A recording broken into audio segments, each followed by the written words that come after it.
いい匂いだ。いいね。このいい匂いが後でできるのが、うん。嬉しいこと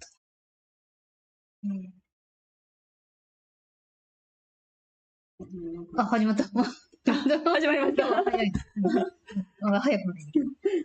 はい、始まりました。始まりました。今日もお待たせいたしましいつもバタバタで申し訳ないです。た。はい。はい、今日何回目ですか？今日117。今日117回目。うん。今日117回目のおまとめ勉強会になります。今日こそラストになるはずなので、そのつもりでいきましょう。はい。もう毎回そう言いながら、毎週現れてますけれども。先週も、かなり強めに宣言してましたけどね。今週もありました。今週も普通にやってるみたいな。終わんないね。なんかね、本当にね。いや、今週限りでしょ。絶対そうですよ。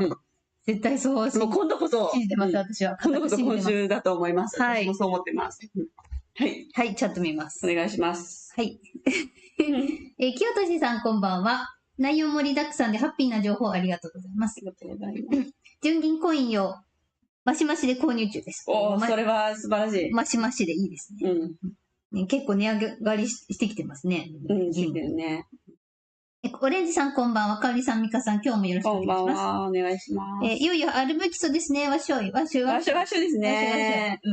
自由人こうちゃんさんこんばんは。今夜もよろしくお願いします。配信見たくて土曜日よりの日です。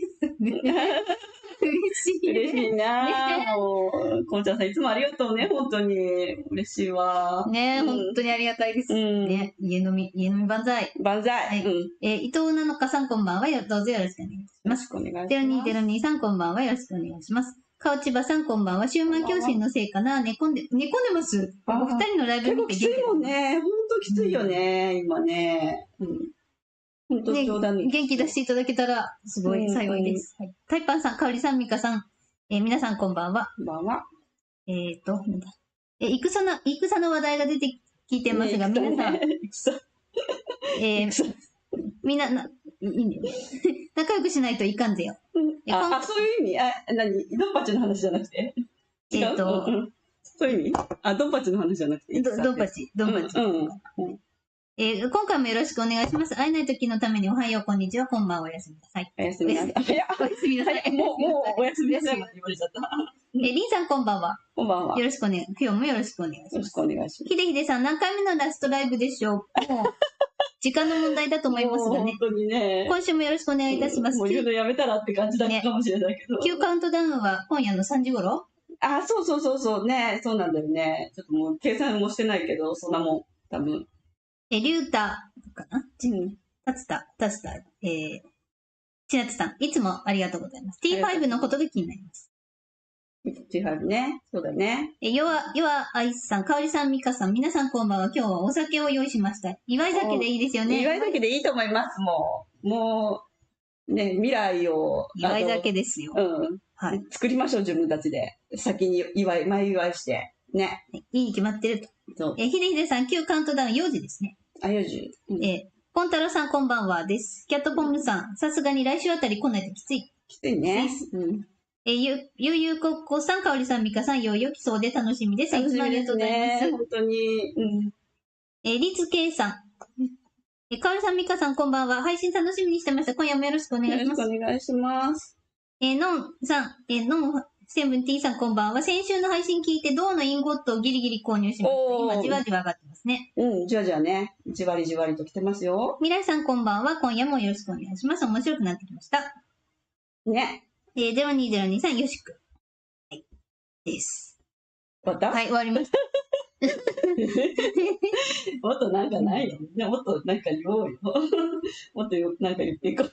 とりあえず今こんなもんです。こんなもんですか。はい。じゃあもう始めるしかないな。もうちょっとみたいな、もう本当はあるんだけどな、今週で。エクリプスさんですね。こんばんは。ポップコーン買ってきました。ポップコーン買ってきました。3袋目。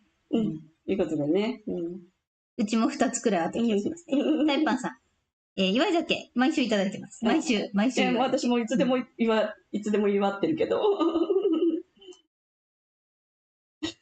はい。もう、いかがでしょうか。もう、リミット切ったね。もう、本当に提出期限来たね。はい。じゃあもうこれ出さないとね。待って、あと。オレンジさん、お酒飲めません。じゃあ、そうなんだ。ノンアルで、ノンアルコールで、ソフトドリンクで。いか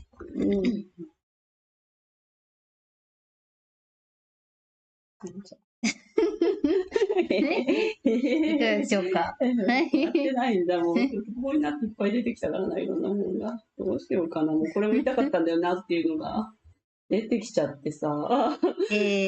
運良すぎてごめんさ。RV 今日知りました。今日知りました。オレンジさん、クエン酸ジュース飲んでます。いいですね。いいね。そうだね。めちゃくちゃヘルシーでいいね。酸っぱいクエン酸ジュース、いいですね。いいですね。それはいいね。はい。いかがでしょうか。はい。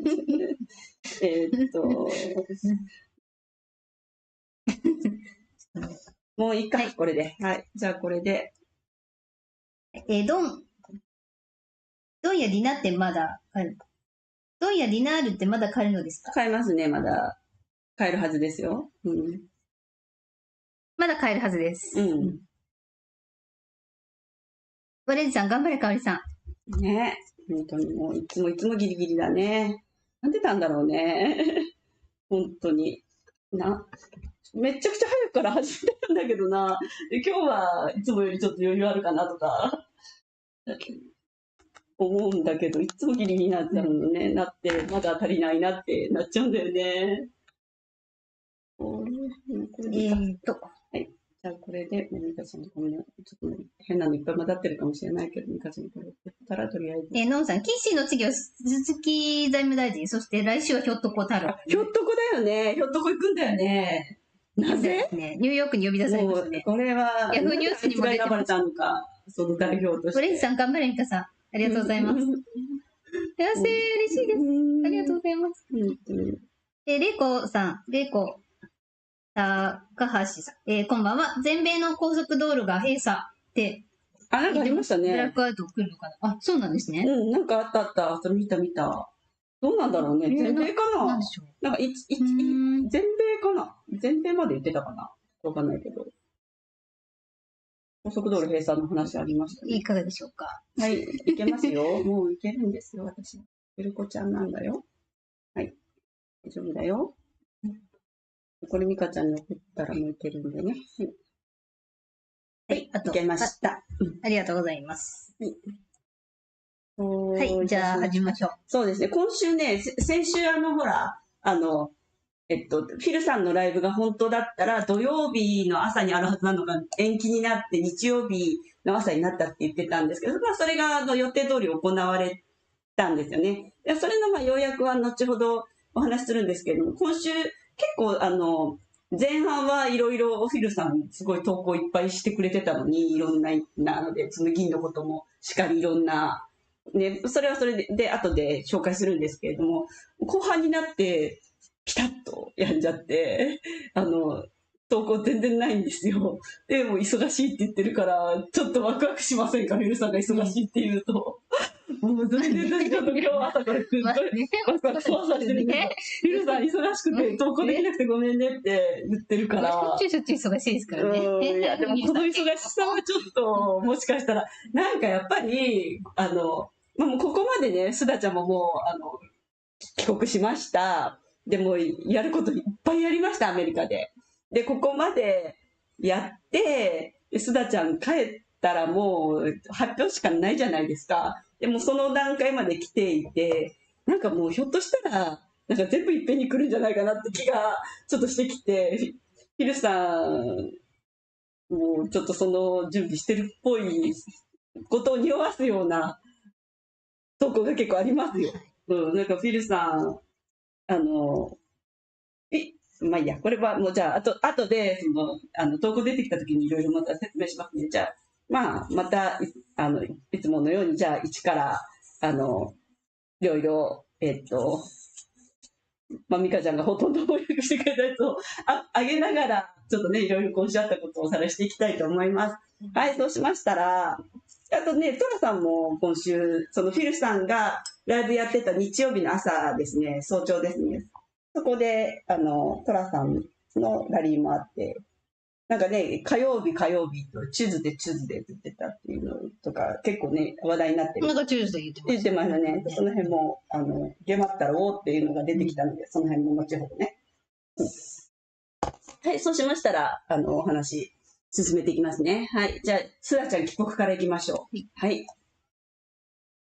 一番上から我らがすだちゃん、すごかったですよ。もう、ちょいね、いろんな人が上げてくれる。世界中のアノンたちが大注目。一心な注目を。ねえ、すだちゃんかっこいい。もう英語でバンバンいろんなね、話して、超かっこよかったです。本当に、もう、本当にすだちゃんのことが大好きになりました、今週は。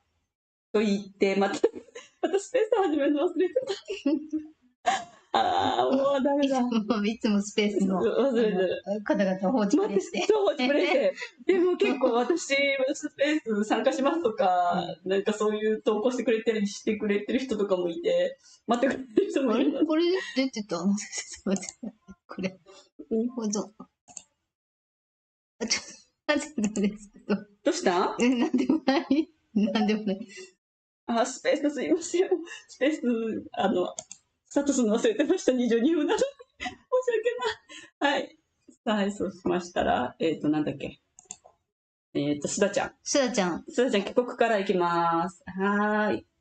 アルスダニを団長とするイラク代表団がワシントンを立ち、米国訪問を終えてバグダッドに戻っている途中ですね、今。ね、これ今日の朝ぐらいだったので、乗ってるんじゃないですか、まだ。もう着くかどうかぐらいな感じじゃないですか？ねえ。もう着くんじゃないですか、そろそろ。もうたったこれだけど3行だけのニュースでもう沸き立ちますね。もうみたいな。早く帰って、もう本当に。もうみたいな。もうマジで。はい。じゃあ、次のすだちゃん。こっち。これがまた上がるんだ。これが。ちょっと最初ら辺でちょっとだけ全部聞かなかったんですけども、これね。はい。アルスダニは、イラクディナールの価値が間もなく上昇することが予想されることについて言及しました。これアメリカですね。ヘベリで。これアメリカのテレビですね。テレビで。これはまだイラクでなくて、これはアメリカのテレビで放送されてる、そう。言いました。すだちゃん。もう上がるしかないです。もうここまで既成事実いっぱいできてるんですよ。もうあとは発表だけ。もう涙出ちゃう。涙出る。これは。あとちょっとっていう感じで。はい。次。テキサス。はい。テキサスってテキサススネークじゃないテキサススネークかと思って。違う。やったー。今朝ミリシャーマンからアルスダニがテキサスにいると聞いた。そこは CBI のサーバーがある場所で、彼が新しいレートを渡す場所。もうすぐだ。テキサスに、イラクの銀行があって、そこに新しいレートを渡しに行ったと。そうですよ。これは、もう本当にいろいろ、すだちゃんもテキサスも行って、ミシガンだったか、もういろいろ、ね、もう、すごい。ものすごい盛りだくさんな1週間でしたね。本当にすだちゃんのジャーニー。めっちゃ密度の濃い。すごかったですよ。はい。じゃあ次、テキサス2。はい。2番目。はい、こちら。統合プロジェクトと機会を約束すること。アルスダニー氏が議長を務めるテキサス州の石油ガス分野専門大手企業との対話セッション。こんな感じで津田ちゃん、めちゃくちゃメインでめっちゃ英語でペラペラ喋ってました。かっこいい。中央に言いますね。中央にいます。はい、こんな感じでした。はい。でもこれはエネルギー関連の石油とかに関するお話をテキサスでされてました。次、3番目。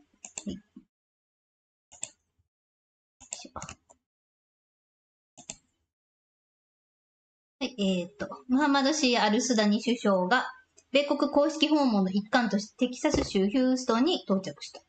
これちょっと時間が遡ってる感じですね。これ到着した時。到着した時。時がこんな感じで到着しましたよ、と。はい。はい。はい、じゃあ次。ミシガン。ミシガン。これも到着しましただけちゃうな。これそうですね。これも同じような。到着しただけ。これ到着しただけですね。ムハンマド・シアール・スダニ首相が、米国公式訪問の一環としてミシガン州に到着。ミシガンに到着しました。ここがイラク人たちが、たくさん住む、なんかそう、集落ね。そうですね。確か次の文章で、これジンジャーさんの次のやつで、違うこれだったっけそうですね。そうですね。これ、ちょっとなんか。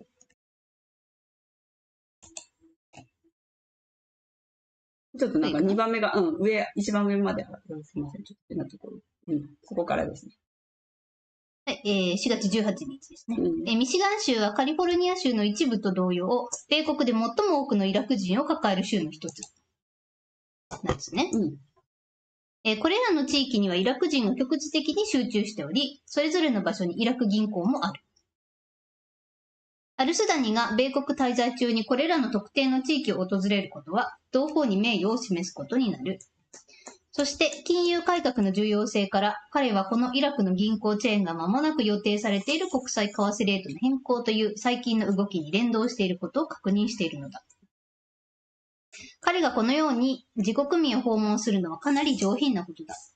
彼の代表団が過去に米国を訪問した際、ミシガン州やカリフォルニア州の国民にこのような大々的な働きかけをした記憶は正直ない。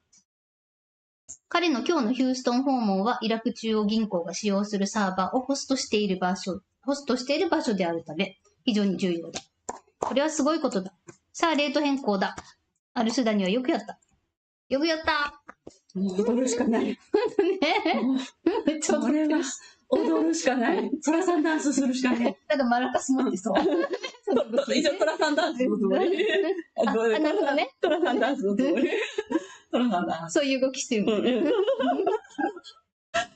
さあ、レート変更だ。さあ、漢方に乗せてくれ。本当に。もうあとちょいですよ。本当にあとちょいですよ、これは。はい。次18日。はい。これ何 ?18 日って。なんだろう。まあいいや。読みます、とりあえず。はい。ミシガン州は、カリフォルニア、これ一番最後に載せてたからもう何かわからないから、18日って書いてあるの。ミシガン州はカリフォルニア州の一部と同様、米国で、これさっき読んでないね。そうですね。米国で最も。これ読んだね。これ2回目だ。2回目だな。読みますね。じゃあすみません。失礼しました。これ同じかぶ。本当だ。次。ね。戦争終結。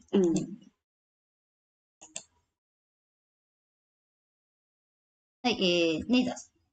ネーダーが2月に発表した興味深い記事が今日再び公開された。イラクとの戦争は終結を宣言しなければならない。国際連合軍は RV が実現する前に撤退しなければならない。これがスダニがイラクに戻った時にする重大発表なのだろうか。戦争は終わった。それは絶対すると思います。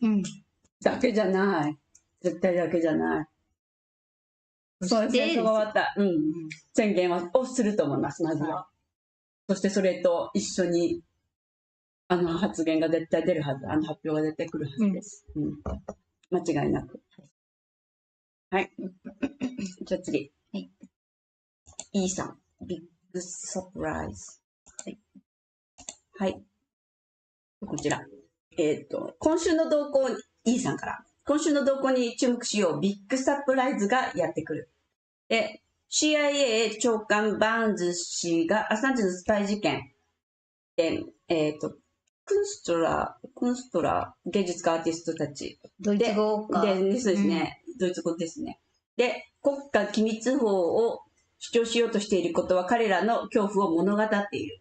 そこで約束しよう。もし彼らがこの件に基づいて裁判を潰したら、私は彼らの関与を決定的に証明するデビッド・モラレスとの内部通信を破棄する。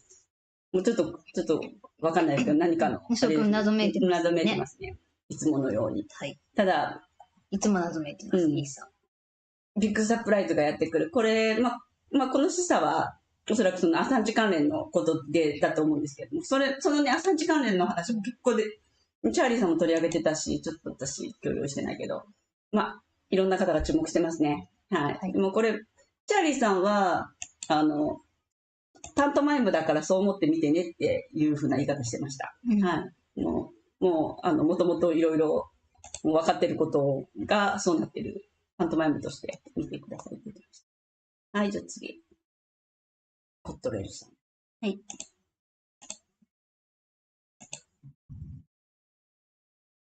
19日。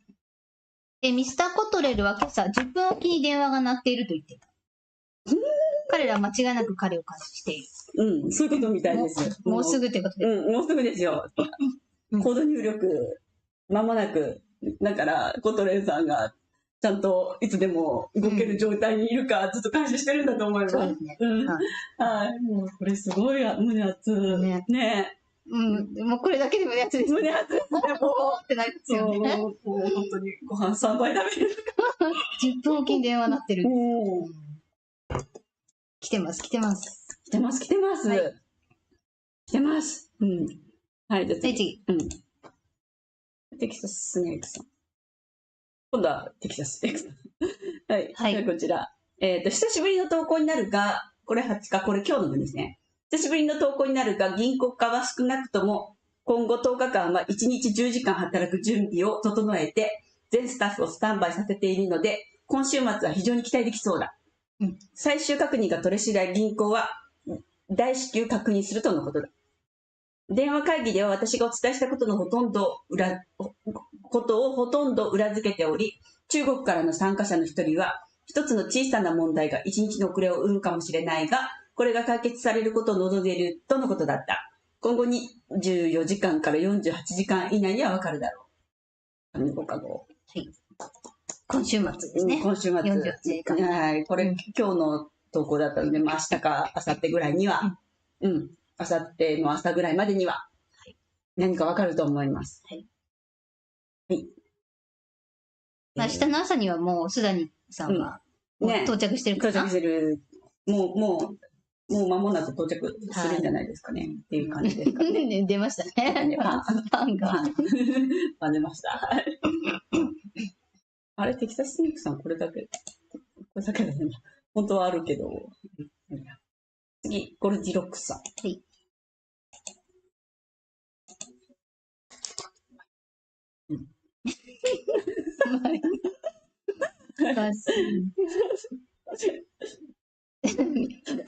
画面にちょうど見えないと思う。見えない。見えない。ベトナム通貨介入。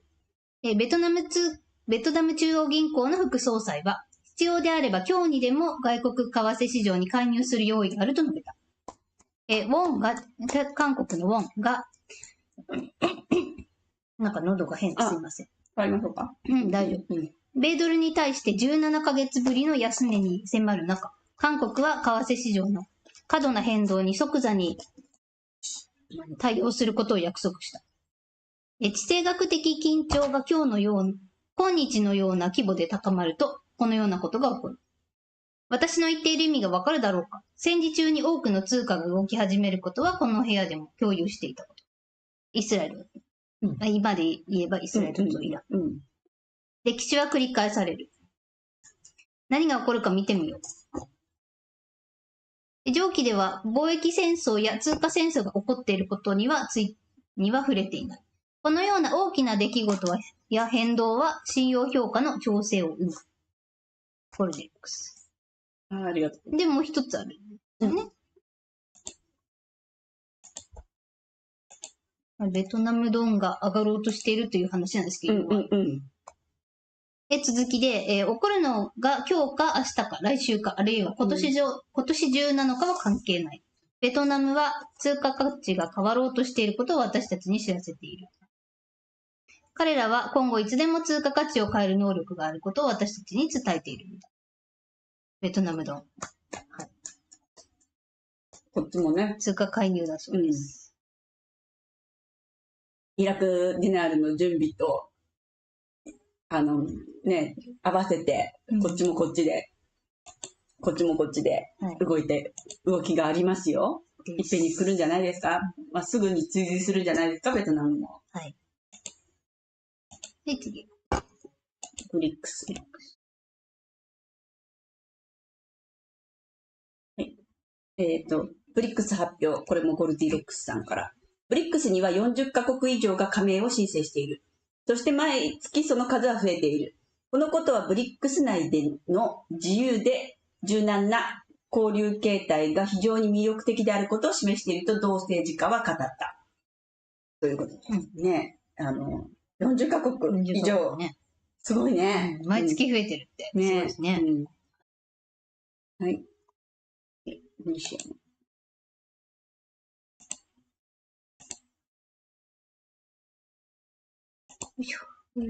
ミリシアマン&クル。スダニ首相のアドバイザー。何百もの米国企業がイラク市場を開拓したいとの意欲を表明している。はい、素晴らしい。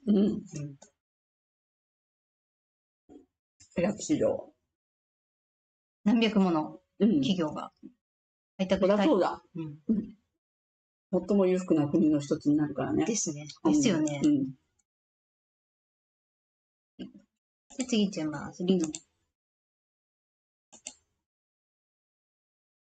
はい。読みます。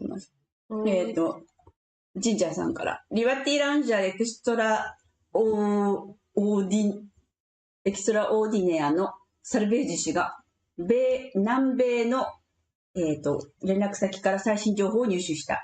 2024年4月17日現在、リノはまだ限界体制とは見なされていない。これはリノのアドミラルに近い人たちからの情報だ。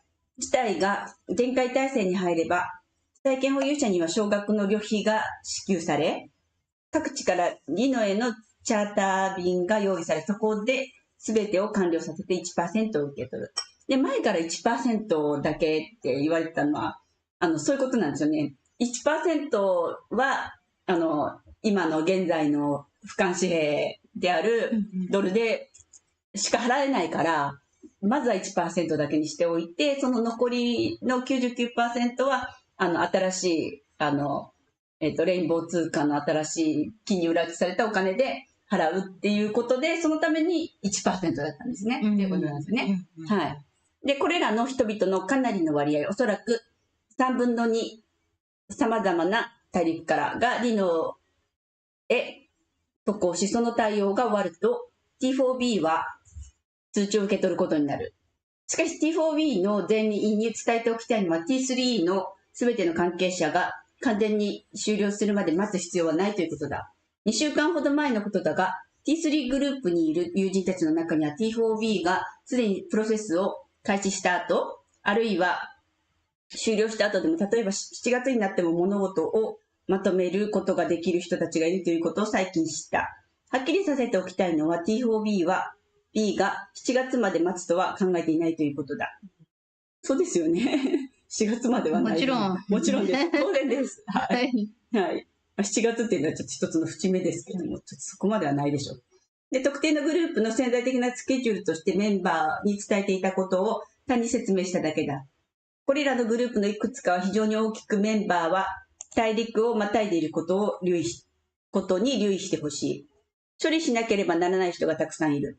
これらのすべての要であるイラクから目を離さないことが最も重要である。イラクは個々に物事がいつ飛び出すかを、明確に示してくれる炭鉱のカナリアなのだ。もうすぐだ。私はそう信じている。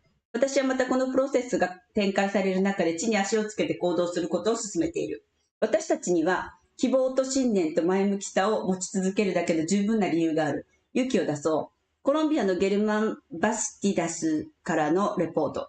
いよいよ正式に決まったコロンビアは来週火曜日から金で裏打ちされた通貨が導入される。ね、これ別でも導入されましたよね。コロンビアね。はい。ありますね。で、米国に神の5カ国ありますよね。僕の苦しみはもうすぐ終わる。終わる。もう早く終わりたい。終わりだ。終わりだ。苦しみ。はい。ということです。はい。コロンビア始まりました。コロンビアも始まりましたからね。金担保制になりました、コロンビア。はい。素晴らしい。次はどこの国でしょうね。日本。じゃあ、ちょっと長文4、5連発いきますよ。カパシアさはい。ん。はい。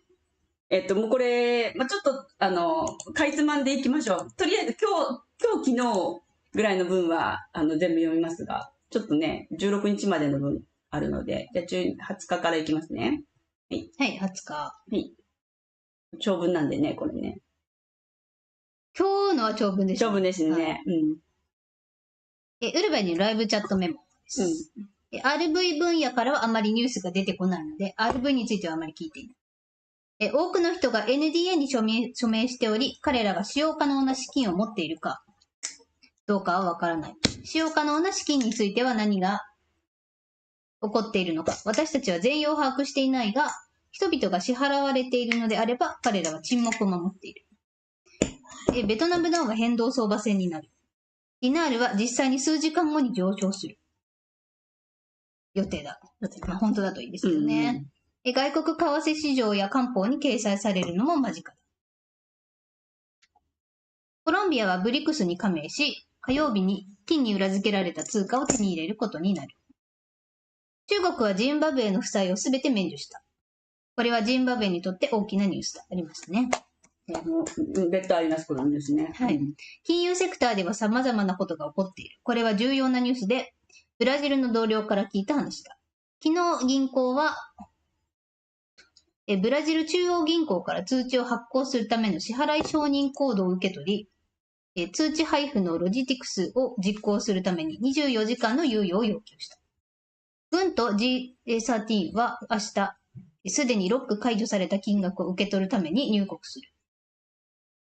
私たちは勝利に向けて準備が整っている。DF オペレーションに対するリリースは、期間自体が設定した日付である24日に支払われる。24日水曜日。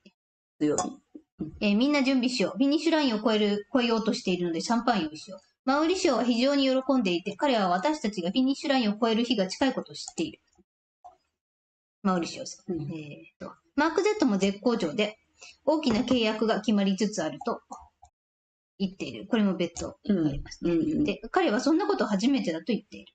言ってました。言ってました。私のブラジルの同僚からもこれについては確認が取れていると。これらは大きな契約だ。事態は起こっている。これは現実だ。現実だ。これは現実だ。事態は起こっている。もう歌人隣でマヨネーズやでも、めっちゃおかしいんですけど。ピクニック気分になってマヨネーズのチューブそのまま持ってきてるんですよ。めっちゃ面白い。家で焼いたパンと、映ってる。マヨ。映ってる。マヨ。どこだっけそして、チャット中に出てきたウルヴァリンの友人のリチャードさんっていう方のお話ですね。私は債券の売り手側と債券の買い手側の両方に関わっていますと。で、私はマーク Z からの最終連絡が売り手に届くというメッセージの重要性を明確にしたいと思う。で、マーク Z さんの話を明確にしたいって言ってるってことですね。過去4、5年で何千もの契約がまとめられてきたが、それは常に売り手側だけのものだった。しかし、売り手は機密保持のため、買い手から契約書を受け取ることができなかった。で、マーク Z が言ったように、初めて債券の所有者である売り手が、買い手側からの契約であるマザーコンタクトと呼ばれるものをようやく受け取ったことが実際に起こっている。これは支払いの開始時にのみ行われる。支払いの開始時、支払いが開始されるんですね。だからね。つまりマザーコントラクトは売り手の契約と買い手の契約が結合される唯一の機会だ。したがってこれは非常に大きなステップとなる。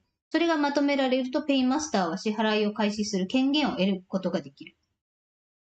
これは非常に大きなステップであり、チューリッヒ、香港、ブラジルを含む多くの地域のクライアントに起こっていることだ。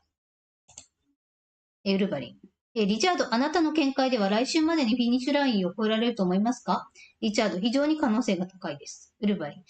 マウリシオと話したが彼はとても喜んでいますと。来週までにそうなるといいですねと言ってます。しかしこれは軍事作戦なので、いつ起こるかわからないサプライズになるかもしれない。私たちは、そこまで近づいてきています。リチャード。私たちは買い手側のトップと連絡を取っており、最終契約に続いて支払いが始まっていることを確認済みだ。このニュースはリノから直接届いた。リノでは間違いなく物事が始まっている。ウルヴァリン。ヨーロッパの巨大なクジラからニュースを受け取った。彼女はリノからメールを受け取っており、リノがプロセスを開始したと聞いている。リノがプロセスを開始したと言って聞いている。とのことでした。今日は長かったんですよ。長かったですね、今日ね。ウルヴァリン、ライブチャットメモ。はい、次、ちょっと戻って、なんか日付逆、テレコになってるんで、19から先いきますね。はい。18、19で。はい、じゃあ19から。はい、19出します。はい、これ、ミカちゃんのためにお作りしたので、私のパーティー。ありがとうございます。これマヨネーズ、本当にマヨネーズじゃないから、普通の、なんか豆乳で作ったマヨネーズ。ビーガンマヨネーズ。色も違うね。そうそう、美味しいよ。なんか、ちょっとドレッシングみたいな感じの味。いただきます。じゃあ次。19日の、ウルビーの、でしょね。ウルビーのライブチャットメモ。はい。RV 部門では今、事態が進展している。昨日、私は確認を受け取り、様々な情報源や弁護士、RV のビッグオペレーターによって確認され、再度、事実であることが確認された。通知開始を確認済み、ブラジル開始、アメリカ開始、コロンビア開始。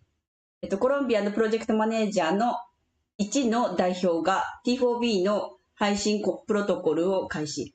インターネットグループ代表2が本日または4月18日より開始。ベンチの準備は整い 100% QFS に、どっかちゃうところか、QFS に対応している。干ばつはすでに終わっている。本日午後12時以降、コロンビアからの通知を待とう。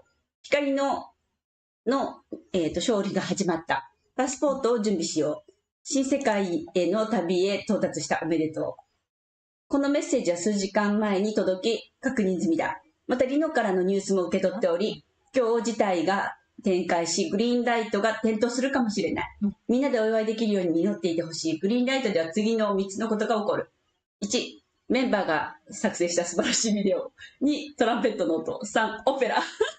ルミのオペラ。ビデオ作成中だって言ってたんですよね。なんかどっかの、動画で言ってました。そのことですね。はい。ブルースが用意してくれたものはまた後日。今日は数時間オフラインになる予定だ。体に気をつけて、ウルビーより。はい。ということでした。次、じゃあ、18日ちょっと遡っていきますよ。毎日最近ね、カパシティ出てくれてるんで。はい。次お願いします。私はパン食べる。はい。18日のライブチャットメモですね。ウルビーのライブチャットメモ。昨日一通の通達が届き、素晴らしいコミュニケーションとともに、コミュニケーションととても良い知らせを受け取った。明日、公式のプロセス全体が開始される。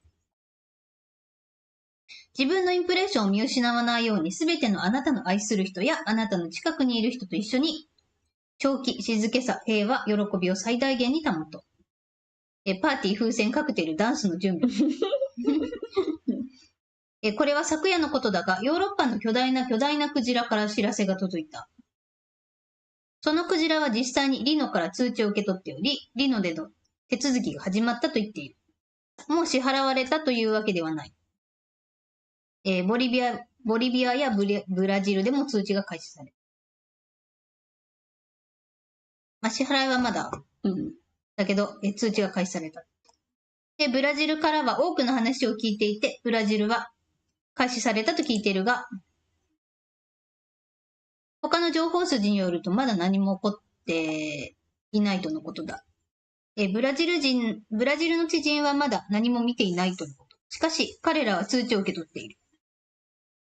そして香港からはついに始まった。シャンパンを出して祝おうという音声が届いた。そうですよね。だから、なんか、アジアで始まったって前言ってたのは香港のことだったんですね。ですよね。そうよね。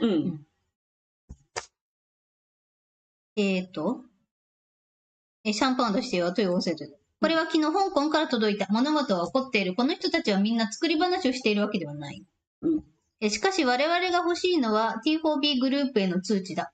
今日か明日を期待しているし、リノは今日からと聞いているが、リノからはまだ何も聞いていない。ストレスが溜まっているのは分かっている。たくさんの電話がかかってくる。ウルービーに電話かかってくるんですね。メンバーの人たちから。もう、早くしてくれっていう電話がかかってくるってことですね。大変だね、ウルービー。そんな大変だ。みんなは情報には満足しているが、他の人がその情報に対して違うことを言うと状況が変わる。私はあと3時間ほどで南米のクジラたちとズームコールをする予定。うまくいけば我々の望む情報を得られるはず。ベトナムで何か大きな、巨大なことが起こっていて、私には話す権限がないが、それは RV に関係している。さっきの話ですね。さっきの話。はい。それを、情報の一部を、感知してね、入手されたみたいですね。ベトナムの RV の話ですね。はい、以上ですね。はい。もう、ポジティブな話題しかない。本当ねえ、本当に。もうだから本当いつだって始まってもおかしくない。先週でもよかったし、今週でも来週でもよかったんです。はい。じゃ次。次17時。17ですね。はい。ちょっと17、16は、ちょっと、もう過ぎてしまったやつはちょっと避けながら読んでいきますね。これはもう17日の結構前の話なんで。で、昨日私は RV が昨日始まるはずだと言った。私たちは知らないことが始まっている。多くは NDA の元にあるリノからの情報は入ってこない。私が聞いたところでは何人かは支払いを受けたようだ。しかし誰もが望んでいるのは通知であり、そうすれば私も含め、誰もが幸せで平和に過ごせるようになる。そして、昨日届いたニュースは次の通りだ。リノは今日中に資金調達を開始し、明日には取引と個人売買を開始する。プラットフォームは水曜日に開始され、契約書、招待状、手紙を送られる。TTFN と TTM の、銀行書類は水曜日から21日の日付で支払われるために送信される。すべての資金は QFS コードアプリケーションで使用注文の実行のために利用可能だ。ブラジルは各都市で同様に開始されようとしている。ベトナムで RV に関連した大きな出来事があった。巨大な金裏付け通貨が始まった。金裏付け通貨が始まった。ブラジル。ベトナム。ベトナム。コロンビアとベトナムで今のところ金担保制が始まったんですね。ベトナムでも。ベトナムのホルダーの人たち、もう朗報ですよ、これ。これは、ちょっとベトナムの友達。あと、ジンバブエもですね。ねコロンビア、ベトナム、ジンバブエ。ねちょっとベトナムに住んでる私の友達が、なんかあんまり信じてなかったので、いや、もう本当に来るよっていう話をしてて、そうなんですよね。で、金裏付けはすでに QFS で行われていると思うので、これから行われる取引セッションはすでに金裏付けとなっているはずだ。来週22日には多くの国が金に裏付けられるだろう。多くの国が22日には。日本も本当にもうすぐ来ると思いますよ。22も間近じゃないですか。あれじゃないですか。あさってとかしあさってとか。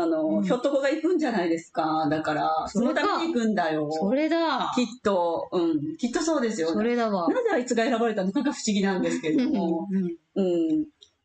騎士でよかったんじゃないかと思うんですけど。なんで罪人なのねえ、あいつが行く意味が。トラさんも分かってると思うけど。いや、もうもちろん分かってるから、何の役割で行くのかがちょっと分からないんですけど。暴露スタートするために行くのか、何なんだろうなと思ってて、ね、でもあいつが呼ばれたんですよ。代表として日本の。もうでもこれ、本当に、金担保制に日本、もうね、円ドルもえらいことになってますし、もう154円だか3円だかもね、とんでもないことになってるんで、もう本当なんとかしてもらわないと本当に困るんで。で、私は、私は明日待ち望んでいるニュースが届くことを祈っている。ブラジルは資金が放出されたら電話をくれると言っているが、オペラを公開するつもりはない。彼らが祝福を受けるのはほんの数人だけだからだ。私たちが望むのは全員への通知だ。そうすればオペラの時間となる。全員に通知が届けばそれが本物だとわかる。これが大したニュースでないことは承知しているが、ブルースがもっといいニュースを持ってくることを期待している。私はまだ今週が我々の週であると考えている。通知が届いたらオペラが必要なんだ。もうまだか、今週もう終わるけどな。まあ。まあ、この辺は、ね。ね。我々の、まあ、我々の週でしたけどね。ある意味我々の週ではありましたけど。はい。まあ、今週はまだ。まだですね。はい。次、16日。はい。結構前になっちゃいますけど。ちょっとさすがに古い話になるんじゃないかな。どんな話？これもウルビーのライブチャットです。まあ、いろんな方に感謝していると。情報はないかもしれないですね。エブニュースだと何もこれ。そうですね。チャーリーと、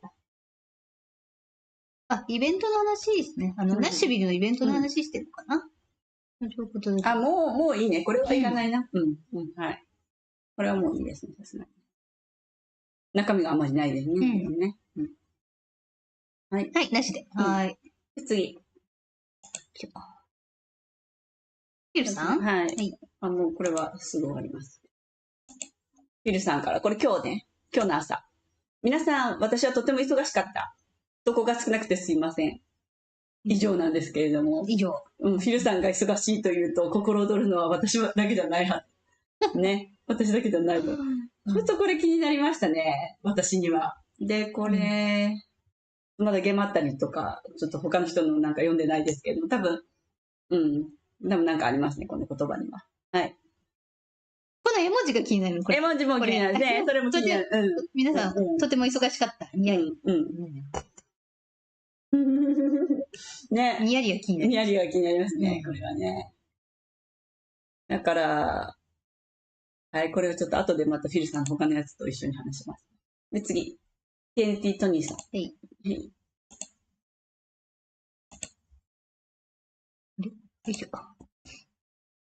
TNT トニーのコール、19日。スダニは米国と大規模かつ詳細な関係を築いている。わかんないですけどね、US。USA の間違いかな。そうですね。そうですよね、多分ね。アメリカ、おそらくそう。アメリカとイラクは強力な関係を築いている。そうですね。スダニは今夜イラクに帰国する。実際、彼はすでに出発している可能性がある。出発しました。これは私たちにとって素晴らしいニュースだ。イラクは米国の撤退を望んでおらず、複数の高額の契約が締結されている。完全撤退を望んでいない、今。ということらしいですね。すべてが順調だ。イラクの情報筋によると、これは月曜日までに完了すると述べている。月曜日までに発表される予定で、おそらく日曜日。すべてが完了し、準備が整っている。銀行には準備するように指示が出されている。代表団がイラクに到着し次第、すぐにリリースプロセスが開始される。銀行のドアは午前8時に開き、午後7時に閉まる。この辺がよくわかんないですけど、まあ、飛ばしますね。ボリバルはまだファーストバスケットに入っている。ボリバルの。らしいです。イラクディナールの契約レートは償還センターでのみ利用できる。ね。リリース後、銀行は10日間連続で営業する。ね、さっきの話ありますね。テキサススネークさんもそうですね。10日間。同じ話。換金された資金、他の他人に譲渡し、それを、これ3日。ここも飛ばします。これも飛ばす。長いんで。これも飛ばして。飛ばす。これですね。これも飛ばす。召喚センターとの換金は30分から35分。これも前から言われて。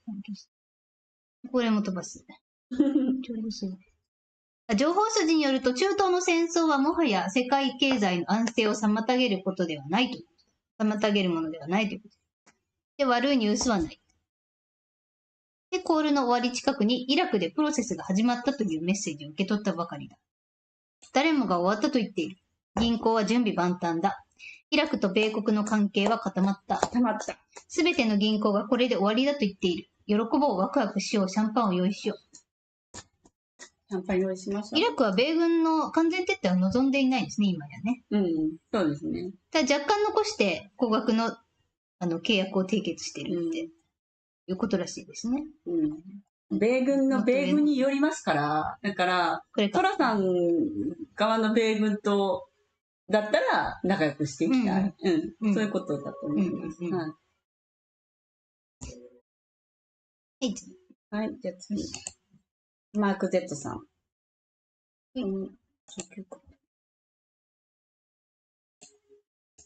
マーク Z さんいきますね。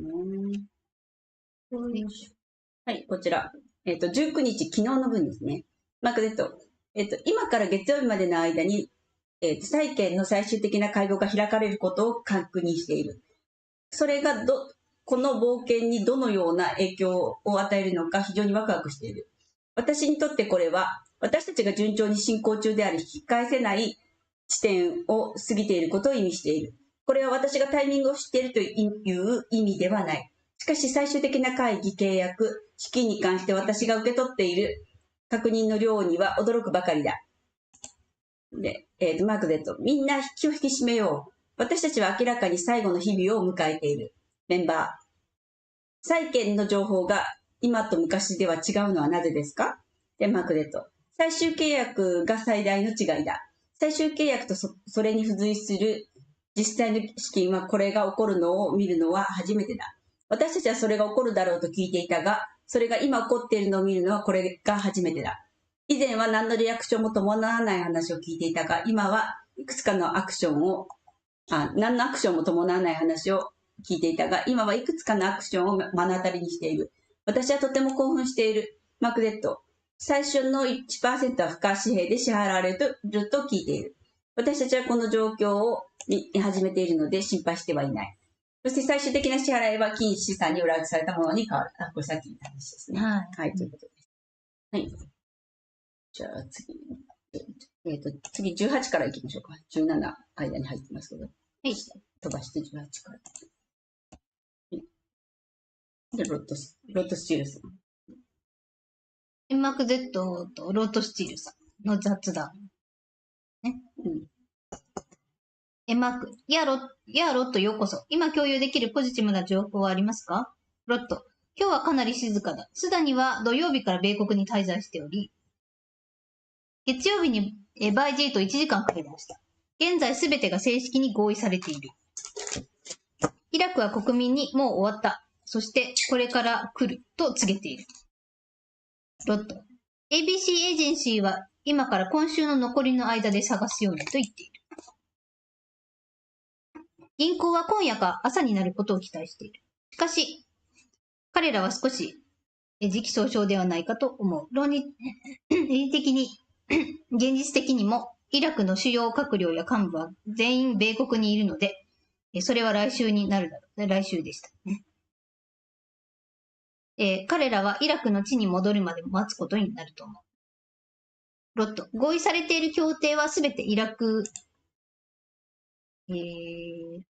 経済に関するものだ。イラクからこれほど大規模な代表団が訪米したことはかつてなかったし、これほど多くのパートナーシップ協定が一度に署名されたこともなかった。ロット。彼らはまたイラク人が住んでいるイラクの銀行があるミシガン州とヒューストンも訪問してましたね。また、ブッシュシニアはイラクの CBI サーバーをヒューストンに置くように手配した。これ昔の話ですね。昔にヒューストンに置くように手配したね。ブッシュシニアさんが。そうですね。私たちはすぐにイラクを離れると思っている。ロット。米国の銀行は準備が整っている。スタッフは全員揃っている。すべてが非常にポジティブに聞こえ、最近の沈黙は間違いなく黄金だ。マーク。それは私が聞いていることとほぼ同じだ。ただタイミングを特定したい。と思っている。ロット。スダニが戻ってきたら重大な発表ができるようにバグダッドやイラク全土に大画面のテレビを設置していると聞いている。これみんな言ってますね。フランクさんも言ってます。その発表が何なのかはわからないが推測はできる。ロット。まだティア3のすべてが完了していないと聞いている。CMKXPP ファームクレームなどはすべて通貨よりも先に進められることになっている。今彼らはただ一度にすべてを前進させただけだと言っている。いろいろな話が錯綜している。マーク、私も同じことを聞いている。しかし30%程度、この辺もいいか。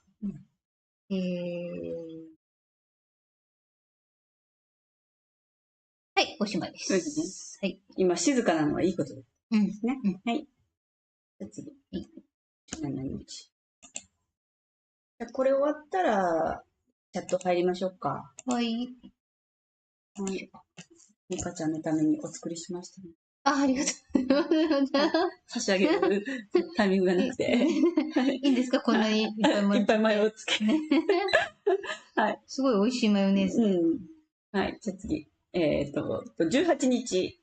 18日あれさっき17日ですね。すみません。失礼します。17日。はい。あれイヤロット。私が間違ってた。あれこれさっきと同じ話ですね。同じだね。私が。あれちょっと待って、18をいや、私が間違ってるね、これ。これも18も同じか。じゃあこれ一緒ですね。17はこれどっちも一緒だわ。じゃあこの2つだったってことですね。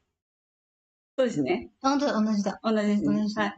じゃあこれで終わりですね。じゃあ、一旦チャット入りましょうかね。はい、そうしましょう。ごめんね、食べれなくなっちゃった。持ちながら。はい、私はバンバン食べるけどね。ちょっと読みますね。知ってるかな知ってるね。お魚割りますところだ。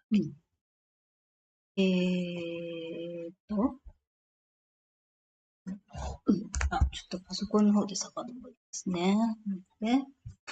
マヨネーズ。ちょっとお待ちくださいよ。よ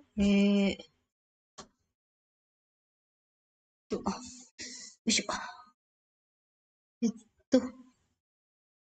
お待ちくださいね。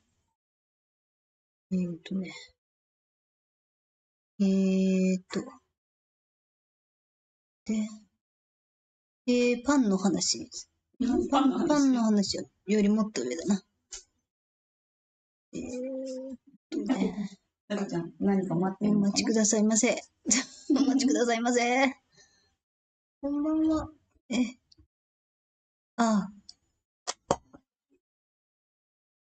ボンタロさんこんばんは。さすがに来週は、祝い酒。お酒飲めません。今日は RV 知りました。そこら辺までじゃないかな。これね。クエン酸ジュース飲んでます。まだだ。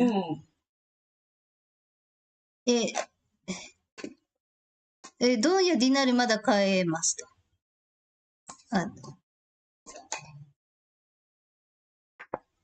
ノンさん。キッシーの次は、これを読んだな。ムーンさんよろしくお願いします。ムー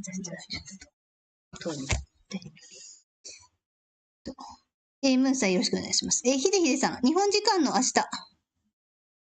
あさって、注目ですね。フィルさんライブは月曜日でしたっけ？はい。ひ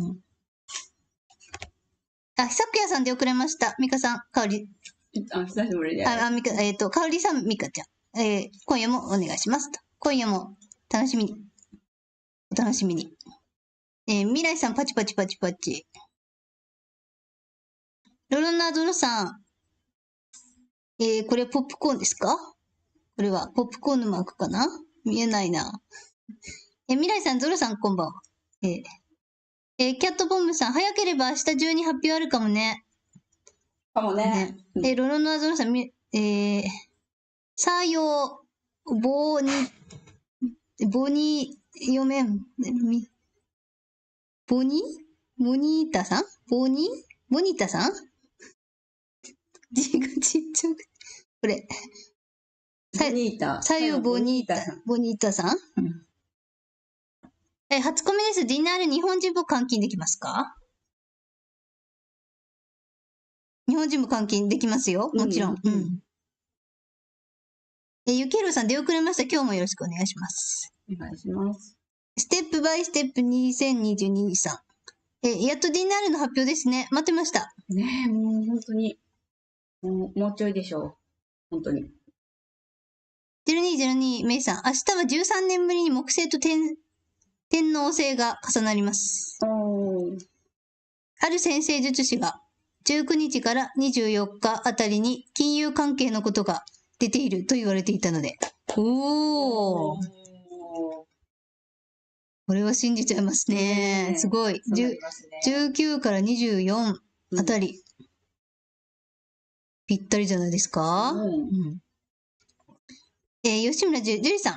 あ、樹里さん。こんばんは、かおりさん、みかなさん。日々バタバタしていて、今やっとチャンネルの最新までたどり着けました。ありがとうございます。リアルタイムライブ嬉しいです。今週も怒涛の展開でしたね。いつもありがとうございます。本当に、いつもありがとうございます。ありがとうございます。ひまりんこさんこんばんは。いつもありがとうございます。今日もよろしくお願いします。タイパンさん、ミスター C は何のコードを担当している人でしたっけ？RV のコードですね。スタートの。はい。未来さん、ひでひでさん、やはり、恵比寿より RV が先って空気ですね。まあ、RV の件は表のメディアは報道しないので、必然的に水面下の RV になるってことなんかな？タイパンさん、かおりさんマヨラーですか？マヨラーっちゃマヨラーかもしれないけど。私と同じこと聞いてますね。別じゃないかもしれない。でも、お好み焼きにマヨネーズないなんて考えられません。はい。パンが食べたくなってきた。ね、パン美味しい。マヨネーズつけるだけで美味しいですよ。ビーガンマヨネーズなので、なんか、ちょっと違うさっぱりした感じで美味しい。パンが食べたくなってきた。ジュリさん、私もマヨラーです。生協のマヨネーズです。ボンタラさん、上がりますように。ね。上がりますように。キャットポムさん、ドンはどこで換金できるのかな？まだちょっとね、詳しくはわからないんで、ドンに関しては、どこでも換金できると思います。ね、イラクになるの方がちょっと難しいかもしれないですね。はい。ジュリさん、手持ちの外貨の金額は口外しない方が安全だと思います。確かに。そう思います。八福さんこんばんは。今日こそ最後になるか。最後になるか。いつもありがとうございます。ありがとうございます。ひでひでさん、私もあまりどの外貨をどれだけ所有しているか言わない方がいいと思いますが、どうでしょうかね。まあ、なるべくはね、私結構言っちゃってるけど、そうですね。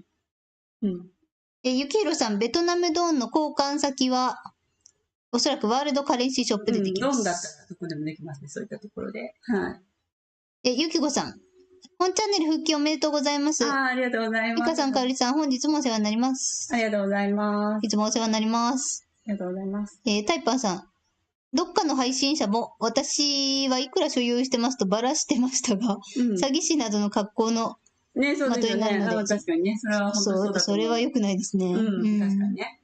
そうかもしれない。それは言い過ぎだね。ゆきこさん、タイパンさん、危険極まりないですね。未来さん、マヨネーズでパン食べてみよう。もう、なんか、焼きたての時はパン、美味しかったから、何もつけないで食べてたんだけど、持ってくると思ったらちょっと冷めてるし、なんかちょっとしっとりしたの欲しくなるかなと思ってマヨネーズ持ってきた。けど、やっぱりマヨネーズありが美味しいです。はい、じゃあ、携帯ですね。はい。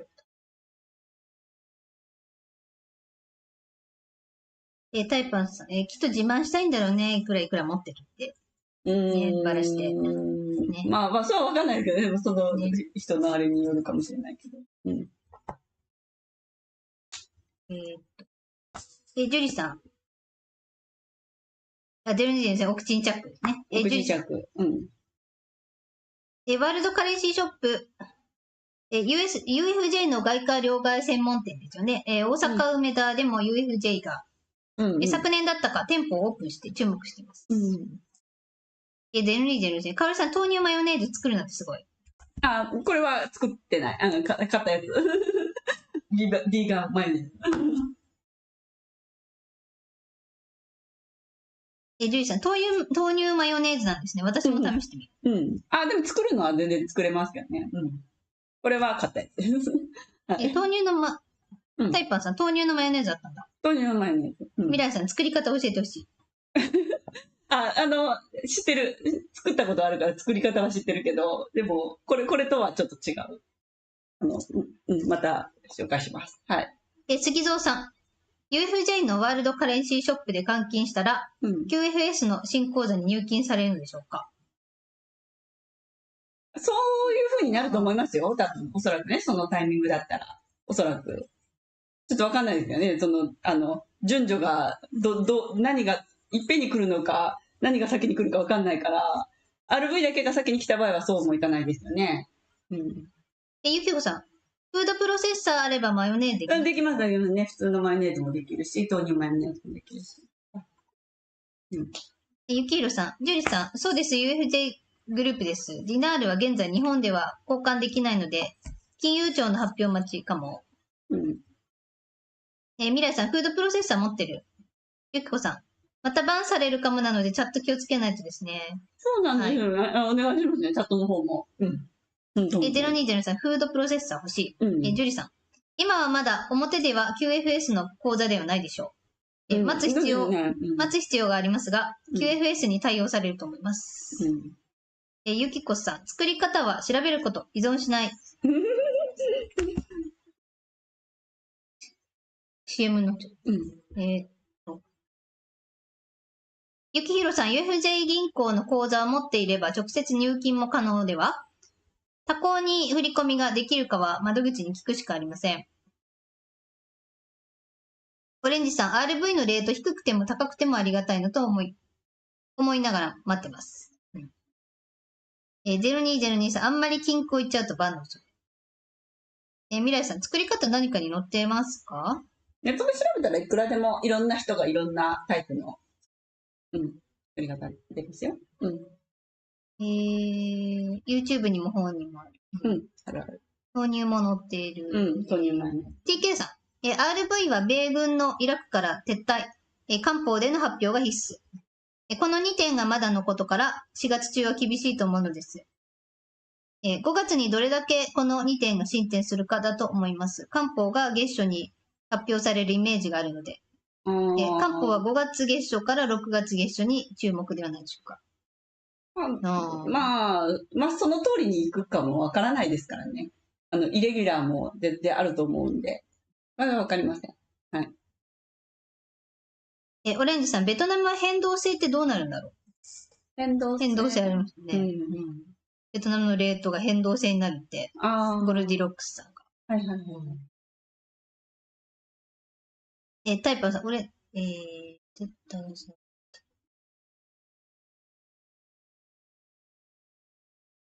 ジュリさん、コメントタグ、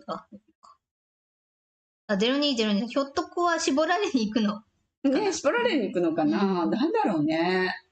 もう日本も、そこで何か変わると思いますけどね、もうとんでもないね、もう、ずっと真綿で首絞められてるような状態なので、日本の経済は、極度な円安で、もうちょっとね、そこも変わらないとって思うので、限界じゃないですかね、そろそろ。ゆきこさん、めいさん、それがよくわからんのよね。タイパー、島流し。島流し。ひょっとこ島流し。島流しさせ。ゆきこさん、タッカーの話気になるな。タッカーなんかありましたっけ？タッカー今日なんかいっぱい出てきてましたけど。本当に？なんだっけな。ジュリーさん、こちらのコメントもすごい学びになります。皆さんすごいな。感謝です。ねえ、もう本当に、精鋭揃いなので、ここにいる人たちは。杉蔵さん、タイパンさん、昨日 TNT トニーさんがイラクは米国の撤退を望んでいませんと言ってました。先ほどもありました。そうですね。はい。ゆきこさん、包丁、丸々包丁あるのかな？なんだろう。包丁。なんだろうな、わかんない。朝鮮への訪問なぜかというと、いきなり白の N 氏のオバクロの話がすべに上がってる。ホワイトハットの、なんだろう、次に行きます。ノンさん、鈴木財務大臣が米国 G20 に行って、為替介入の話し合い後に、財務のドンのひょっとこが総括でニューヨークへ行くんだと思います。なるほどね。なるほど。どこ何するかな、もう、本当に頼みますよ。ひでひでさん、ひょっとこは、安倍なき今、日本 DS の代表だからでは。悪党でも、そう、本当そうです。悪党でも公式にそういう立場についていたら無視できない。9は憲法、法律を守る。タイパンさん。次。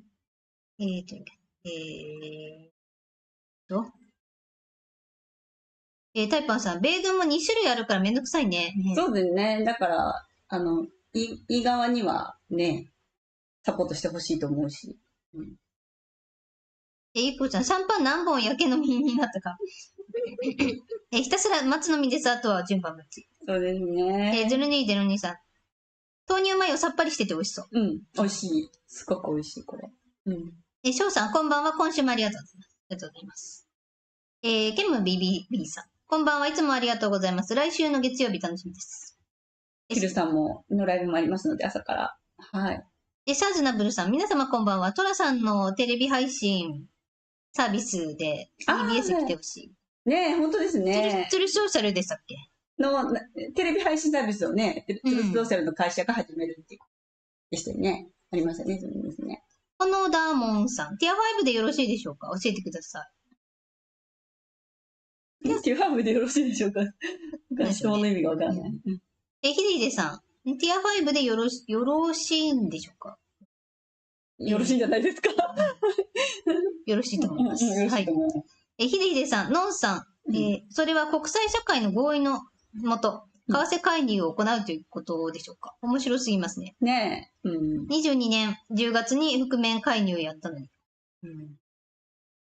P さんこんばんは。チャット久々ですが、毎週欠かさず勉強させていただいてます。ありがとうございます。お二人の顔がニコニコでもう時期だっていうオーラがガンガン感じられます。ねえ、もう本当にそうなんですよ。嬉しい。本当にそうなんですよ。でもまだ来ないんで。来るから来るよ来るよ。もう明日とかに来る明日だ。来る。明後日、月曜日。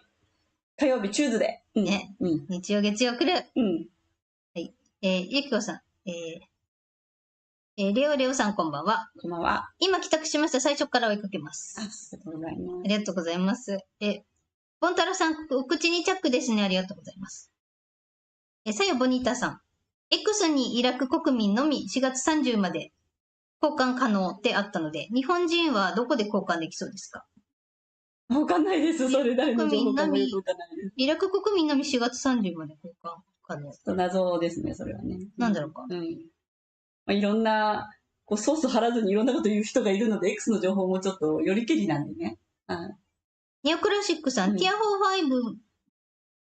4-5、ティア4-5って何ティア 4B は、教会などが対象で、我々、小口、小口の所有者はティア5になると X で見かけましたが、本当ですかちょっとね、それも、いろんな情報があって、私も同じように思ってはいるんですけれども、情報は、出てきた情報をそのままお伝えしてるだけなので、ちょっとわからないです、今のところは。なんとも断言はできません。はい。ゆきこさん、包丁は放送のことです。ありがとうございます。放送か。包丁って北朝鮮を訪問することか。キャットボムさん、そろそろ自動車税の請求来る頃ですね。来ますね。スルーしたいですね。もう本当にスルーしたいですね。もう本当に無理です。払えません、私は。第5号さん。はじめまして。はじめまして。はい。お二人は RV 来たら何しますか何しようかな。家引っ越したい。旅行したい。温泉行きたい。温泉行きたいですね。いろいろ。海外旅行行きたい。いろいろ考えはあります。はい。ジュリスさん、人道支援がある場合は、T5、T4 うん。にトライされたらいいかなと思ってます。ゆきこさん、何するかなどは言わないよね。プリアデスさん、はじめましてです。はじめまして。事務再建についてお二人はどう考えてますか？そうですね。まだちょっとわからないですね。なんとも言えないですね。まあでも、持っている方々が、絶対いい思いすると思うので、そのネガティブなことにはならないと思います。はい、以上です。はい、ありがとうございます。じゃあ行きましょうスペースで佐藤さんっていう方がまたリクエストされてるんです。先週もそうじゃなかったのかな。で、リクエスト受け付けてないので取り下げお願いします。はい。そうしましたら、ジンバブエからですね。ジンバブエからですね。はい、行きましょう。やっと食べれた。パンが乾いちゃった。ね、カサカサになっちゃパサパサ。うんこちらチャットメンバーの不動明さんからの、情報提供で、中国、ジンバブエの無利子融資の一部を帳消しに。中国はジンバブエの無利子融資のうち未公開の金額を帳消しにし、ジンバブエが現在進行中の債務危機から脱却できるよう支援することを約束した。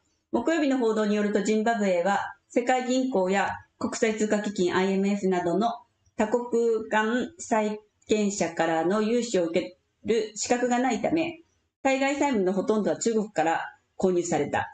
ジンバブエが融資を受けられないのは、20年以上にわたる返済不履行のためである。ジンバブエの債務と開発に関する連合、ジムコットは、9月の2023年報告書の中で公的保証債務は177億ドルで、そのうち対外債務が127億ドル、国内債務が50億ドルであると述べた。っていうことで、これの前に、これちょっと詳しい内容だったんですけど、その前に、下下がっていただいた関連記事の方ですね。こっちが、RT ニュースの動画のニュースで出てきた分で、中国はジンバブエの独立記念式典を記念して、ジンバブエの債務を帳消しにするという、ね、長い、長い動画でしたけれども、そういうニュースが出てます。で、これは本当でした。中国が、債務を帳消しにしたと。ジンバブエの。はい。はい。で、次。連邦準備制度。こういうことです。ジムで。もう、すごいですよ。ジグ。今日ジンバブエが4000人の囚人を、恩赦したっていうニュースもありました。そうなんですか、多分関連だと思いますけども。それはいいことなのかちょっとわかんないですね。そう、わかんなくて。そのね、その罪状によりますよね。そう思って出してないんですよね。そう、完全にいいことと私も思います。わかんないですね。どんな罪を犯した人がお医者されたのかな。罪を犯してないのに無実の罪で、だった人なのかもしれないです。ちょっとわかんないです。ジンバブエのニュース続いたので、これ、関連だろうなと思うんですけどね、これとね。はい、じゃあ次。次ですね。グリフィン。違う、私でした。これなんだろうか。エドワード・グリフィン氏による連邦準備制度についての発言。この問題について調査した結果、連邦準備制度は監査される必要はなく、廃止される必要があるという結論に達した。なぜかというと、連邦準備制度を監視すると、連邦準備制度がまさに本来の役割を果たしていることがわかるからだ。すべてが公然としている歴史上最大の詐欺の一つだ。これは表に出ている。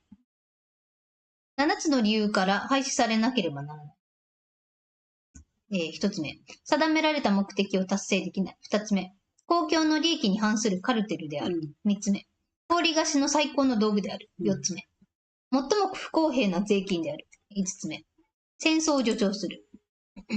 6つ目、経済を不安定にする。7つ目。全体主義的支配の道具である。もう完璧に。素晴らしい。もう素晴らしい。これもう、これフィルさんがいつも言ってること、いつも言って、今まで何回も言ってきたことです。はい。まさに。はい。じゃあ次。ブリックス。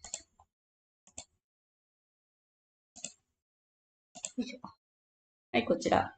ブリックスは世界貿易のために米ドルではなく暗号通貨をサポート。ペトロダラーはゴミだ。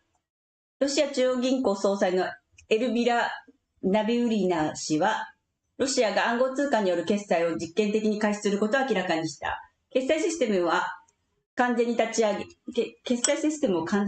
げ、機能させる前の実験的なプロセスにおいてあらゆる予防措置と危険性が監視される。ロシアは今年10月に火山地方で開催される次回のブリックスサミットでも暗号通貨決済のアイデアを推し進める可能性がある。10月。いつの話だはい。次。デリバティ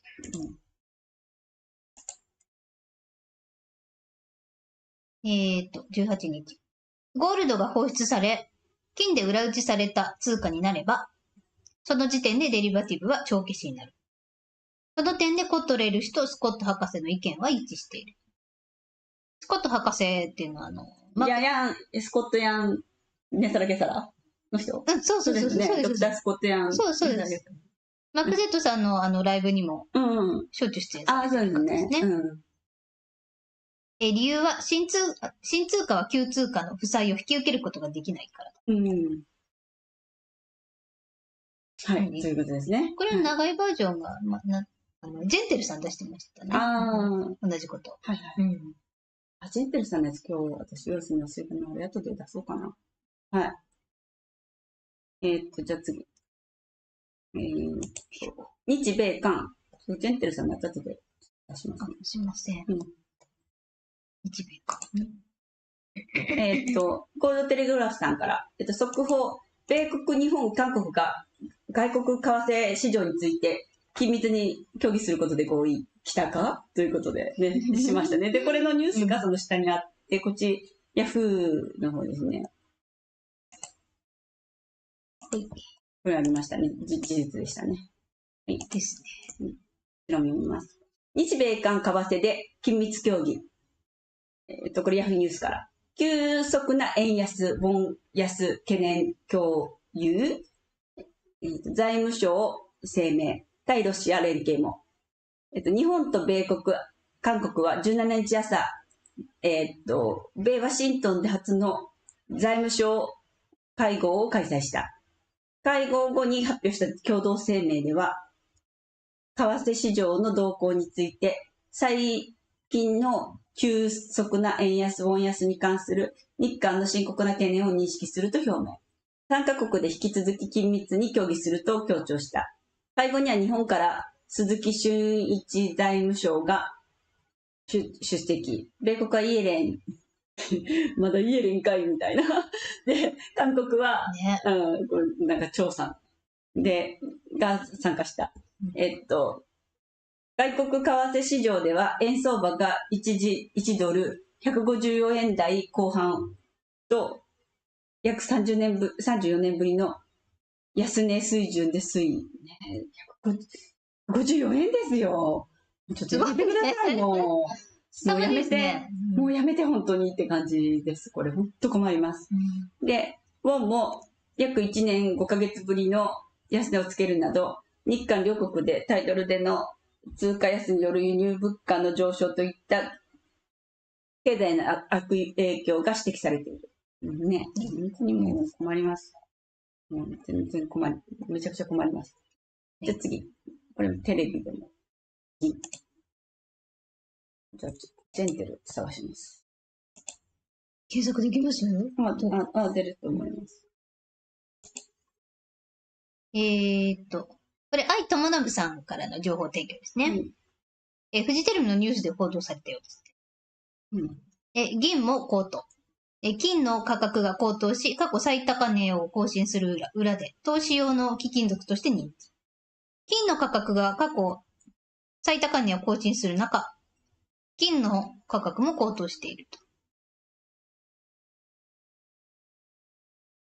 と。国内の銀の販売価格の代表的な指標となる田中貴金属工業の小売価格は、16日に1グラムあたり160円27銭となり、3月の小売価格の平均120円27銭から大幅に上昇した。安全資産とされる金の価格が中東情勢が緊迫化していることなどを背景に、過去最高値を更新する中、金の価格上昇に対する出遅れ感から銀の価格も高騰している。銀は金よりも割安で高い投資効率が期待できる場面があるとされていて、投資用の貴金属としても人気がある。ああね、すごいね。日本でそういう報道がされてることがすごいですね。そうですよ。本当にすごい。メインメディアですから。メインメディアでされていることがすごい。はい、次。彼らは電源。ありがとうございます。よく見つけれますね。すごい。検索の鬼です。検索名人ですね。私、検索が下手。なんだっけ。じゃあ読んじゃいましょう。株式市場や暗号市場が暴落したとき、彼らは電源を切るだろうことを忘れないでください。スペースフォースとスターリンクはすでに電力を再びオンにする準備が整っていることを確認している。これは金融とエネルギーに対するエリートの支配を麻痺させ、債務奴隷を解放するだろう。ジャック・ストロス。ジャック・ストロス。はい。っていうことでね、もう、これ本当にね、ブラックアウトがそういう感じでもう始まるかもしれないということでした。闇側の人たちがそういう、だからまあ言ったら、もう金融危機がやってきた時に、あちらさん側が、ブラックアウトを起こすだろうという、シュウさんも同じようなこと言ってましたけど、そういうことです。はい。次、イーロン、4月20日。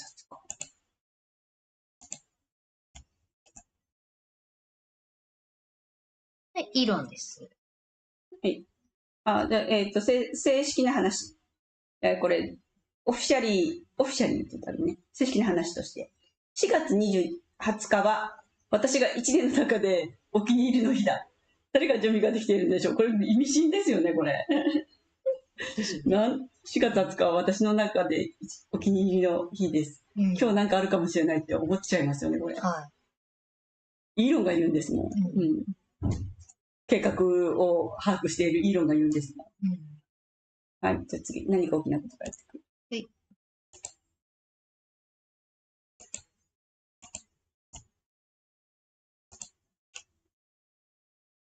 QTM さん。何か大きなことやってくれる。ね、これが、ちょっと調べてなかったけど、15時間と14分でこの私が投稿した1時ぐらいの時点で、だから、確かに、今日、明日未明というか、ね、の話だと思うんで、またなんか、今度こそなんかあってほしいなと。もういいけど。もう、狼少年状態であまり信じないけど、でもなんかあってほしいなと思います。はい。はい、じゃあ次。サウスダコタ。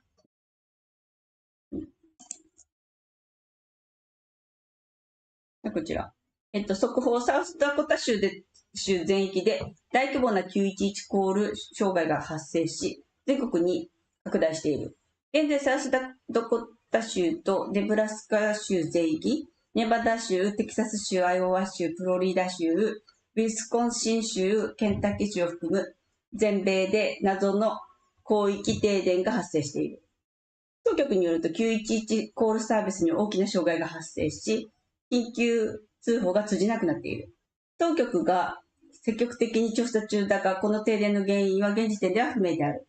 この状況は依然として拡大中であり、さらに多くの障害が発生している。なんかこれホワイトハットがなんか手こ入れしてる、ことであろうと思います、おそらく。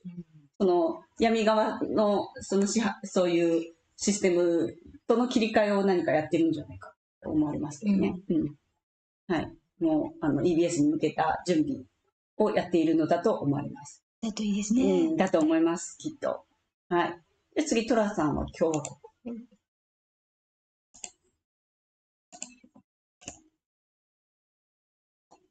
アメリカが世界の超大国としての地位を失い続ける中、ロシアと一数の間には影の戦争があり、やがてそれが中心となるだろう。トラさんは新共和国を築いているところだ。新共和国を築いているところです。はい。そうですね。ですね。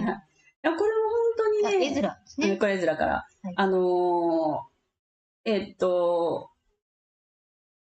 結局のところだから、最終的には、イラン対イスっていうのが、ロシア対イスに入れ替わることになると思います。いろんな方のいろんな、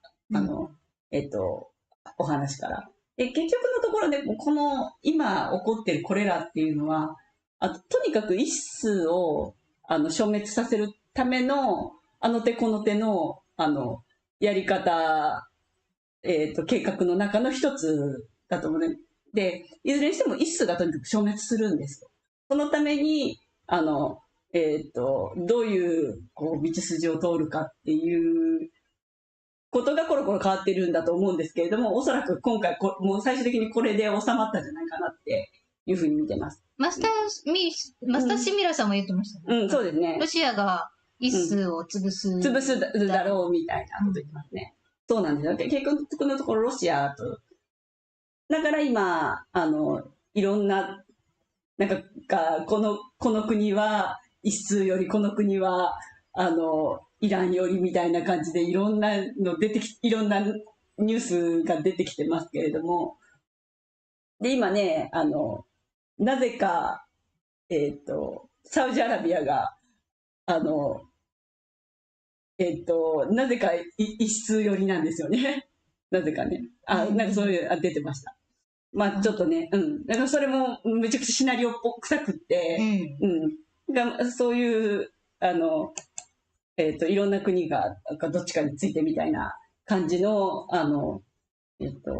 そういう劇場が今展開されてくると思うんですけど、で、最終的にはだからもう世界全体の、ドンパチというか、世界全体の、喧嘩というか、みたいなものに発展する形になると思うんですけども、いずれにしても、最終的には一数をとにかく消滅させることになると思います。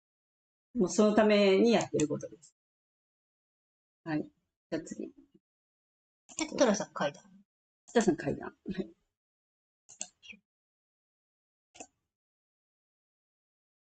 い。マスターシー・ミラーさんですね。トラさんはあらゆる世界の指導者と会談しているが、バマオさんはそれらの世界の指導者の敵と会談している。バマオさんっていうのがどこのバマオさんかわかりませんけれども、そういうことになってます。今。はい。じゃあ次。これはちょっと全部多分、丸々いらないです。丸々私が先週の消し忘れです。じゃあ次、ワクワク関連に入るんですけど、ワクワク関連に入る前にさっきのジェッテル行きましょうか。はい、できました。スペース落ちてないですか？大丈夫？スペース大丈夫だと思います。はい、ジェンテルです。ジェンテル2つあります。短い方から。探してくれてありがとうございます。2つあるのか。短い、じゃあ短い方読みますね。両替時の NDA は、こっちが17日の分ですね。もう一個の方がもう1日前だったと思うんですけど、もう一個の方が重要なんですよね。両替時の NDA は外貨で受け取ったレートを知ることではなく、米ドルと比較した USTN、米国財務省ノートの、為替レートを知ることだ。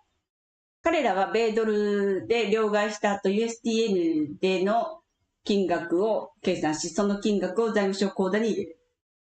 金本位制に移行する前にアメリカの為替レートを知ることができ、ゴールドに移行するまではそれを公開しないように NDA に署名する。その時私たちは完全なアクセス権を得ることができる。今日情報を受け取った。情報っていきますよ。はい。ジェンさんね。ジェンテルさん。ジェンさん。ジェンさんのインテル。そうそう。からジェンテル。ジェンファローさんでファローソフィーですね。はい。はい。じゃあもう一つ。こっちが長いやつ。こっちが長いやつですね。こっちが重要なやつですね。ジェンテルの。1日前のやつですね。はい。ジェンさんというインテルプロバイダーの方ですね。ね、YouTube この間フォローしました。本当ですか？はい。もはや存在しない通貨のローンを返済することはできない。例えば、買い手が米国で車を購入し、その車のために15,000米ドルを支払うことに同意した場合、米国がゴールドや新しい米財務省紙幣に切り替わると、その契約は無効になる。これさっき短い話があったと思うんですよ。そのあたりのことですね。同じことを言ってます。米ドルが存在しなくなるからだ。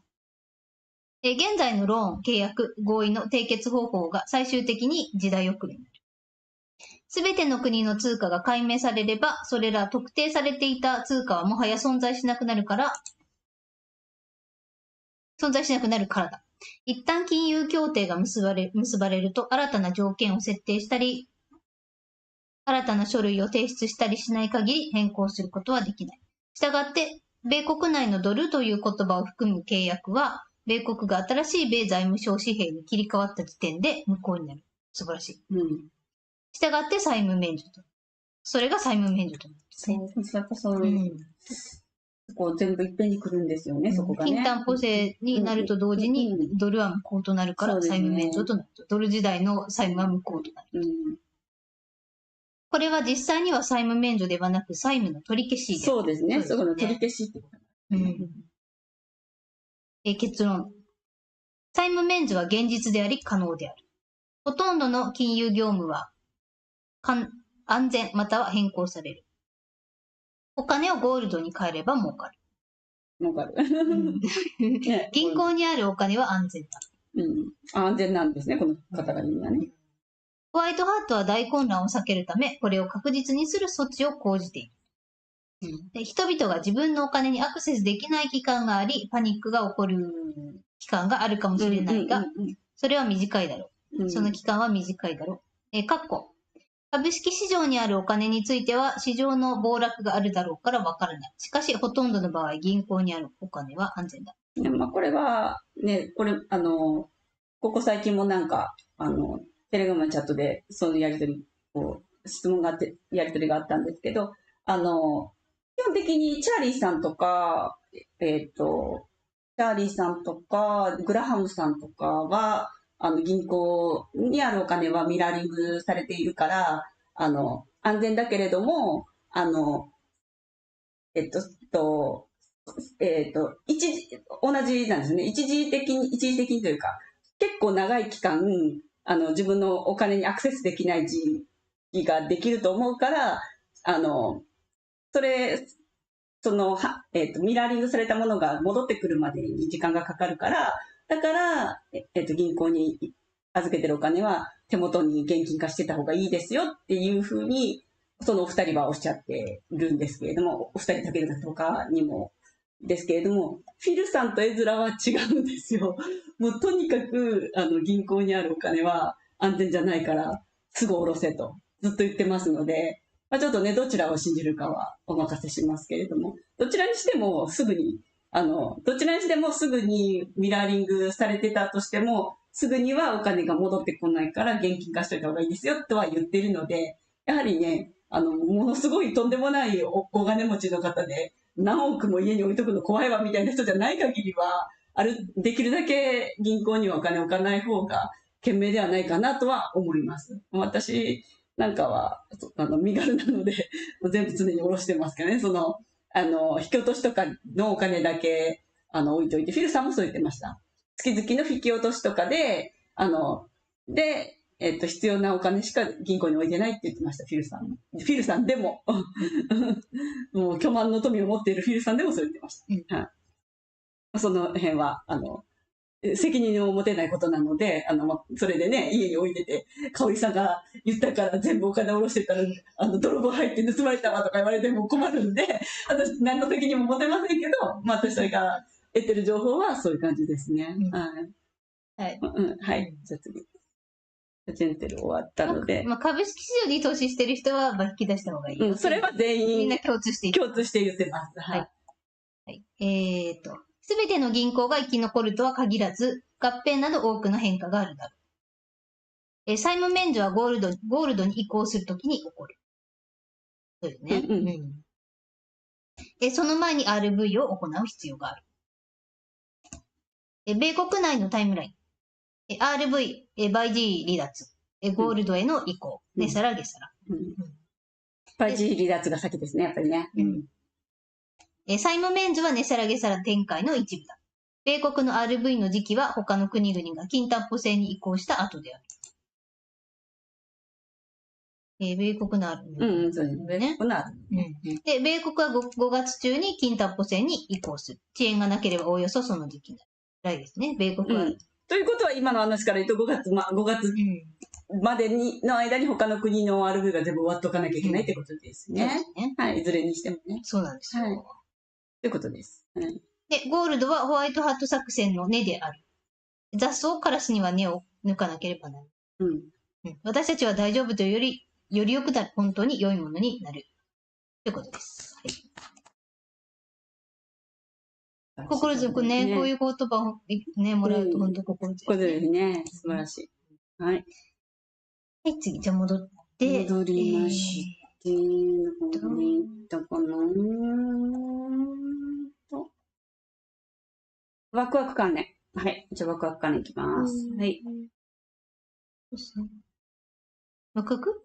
ワクワク関連。一数のところは全部丸々飛ばして、その下のワクワク関連。はい。ワクワク関連で、はい。じゃあ次、チャーリーさん。この辺はちょっとね、YouTube さん的にいろいろ、難しい内容なので、ちょっとだいぶ濁しながらいきますね。だいぶ濁しでお願いします。M のなんちゃら、R のなんちゃら、N のなんちゃら、A のなんちゃら。ちょっと表示するのはあんま良くないね。ああ、これは良くないな。これはちょっと良くないな。ちょっとこれに関して大規模な日本での記者会見がありましたよね。で、それについて、ありましたよね。それについて海外の配信者が一斉に結構取り上げたじゃないですか。だからこれやっぱりホワイトハット作戦なんですよね。チャーリーさんも前もって分かってたかのようにこういうものを取り上げてるので、これは、ホワイトハットの作戦だと思うんですよね。だと思われます。で、チャーリーさんはこれについて、これ見ましたよねっていうことで、記者会見には日本国内の、あらゆるすべてのニュースプラットフォームが参加してましたよね。だから広めるためのイベントだったっていうことでしょうねっていうことを示唆されてて、で、その中でこういう言葉ありましたよねと、バイオのウェポンだっていうね、言葉が出てきたことが興味深いねということでした。はい。はい、じゃあその下下がっていただいて、ごめんなさい。今のところのままで、X の画面の中の下に下がっていただいて、バッといって、で、これ関連情報のところですね。こちらが、いくつかあるうちの一つだけじゃあ紹介しますね。こちらね。これも海外の方が紹介されてて、日本のマスメディアの会見ということで、今日本で行われているとても大きな記者会見、人々が亡くなっているのに起きていることは現実は隠されていますよということで、はい。ね、この配偶者の方が亡くなった女性の方、ちょっともうこれ私もかなり目頭熱くなりました。本当に。はい。そういう話がいっぱい出てきてますよと。はい、この件ですね。この件ですね。はい。ということでした。でもこの辺はこのぐらいにしておきましょう。はい、じゃあ次。で、またちょっとね、ワクワク関連のところはちょっと慎重にいかないとね。次、英国議会でこれ2つあるんですけど、こちらはチャーリーさんがこれも出してたんですよね。これなんかこういう、そうですね。これは、動画自体19分以上あって、19分何秒ぐらいあって、結構長い動画だったんですけれども、イギリスの超過死亡者数の検討会の、スピーチだったね。これ議会で、行われたんですけれども、で、英国における超過死亡者数について、で、それはワクワクのことと関連があるということで、この方はそういう話をされていた全文がここにあるんですけれども、で、こちらで、私たちは過剰死を恐れて社会をシャットダウンしている。今この問題の真相を究明すること以上に重要なことはあるだろうか。本当そうですよ。日本もそうなんで。ということをおっしゃってたんですけれども、これちょっと動画見てもらいます。動画ちょっと、動画、そこ出るかな、しばらくしてたら出るかな。空っぽなんですよ。全然来てないんですよ。議会なのに、みんな、都合悪い人たちが、本当だ。都合悪い人たちが、これ出席したくないから、来てないんですよ。まあ、イギリスは本当にもう、向こう側に、汚染された人ばっかりだから、まあ、アメリカも日本もしかりですけれども、だから、もう聞きたくない人たちが来てないから、全く人がいない。空っぽなんですよ。この人がちゃんとしたことをちゃんと話してるのに、というね。でもこれは事実議会で発表されたことです。ね、はい、じゃあちょっともう一回戻っていただいて。戻らなくていいや。このままそのまま下に確か関連で、はい、そのまま下下がっていただいて、関連投稿で見ますね。こちら、関連投稿のところ。で、こちらですね。はい、こちらが、新型コロちゃん、ワクワクを、説のしたすべての人にこのビデオを見せてください。これはイギリス議会からのものです。ついに真実が明らかになり始めていますということで、これ別の方が同じところで話している内容なんですけれども、はい。まあ、とにかく、エビデンスがいっぱい出てきているんですよね。で、それが議会でもこうやって話されるようになっているんですよ、ということで、だいぶいろんなことが本当に、もうすぐ明らかになろうとして進んでいますよというね、胸熱な内容ですね。はい、じゃあ戻りまして。かなり危うい内容ですね。かなり危ういですね。ヒヤヒヤしてます、本当。はい、このぐらいにしておきましょう。大丈夫かなまあ、一応ちょっとギリギリな感じで。フロリダ。はい。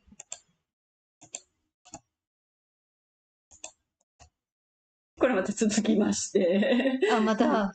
続きまして。またこの話。なんということだ。現在メインメディアでさえ、有毒な注射について論じている。1回の注射で数十億の DNA の断片が発見された。そうです。フロリダ州公衆衛生の、総局と。はい。はい。ヒヤヒヤしちゃうね。はい。じゃあ、そのぐらいしておきましょうか。次は、あと2つはいいです。もう、先週のやつが残っているんで。はい。じゃあ、次。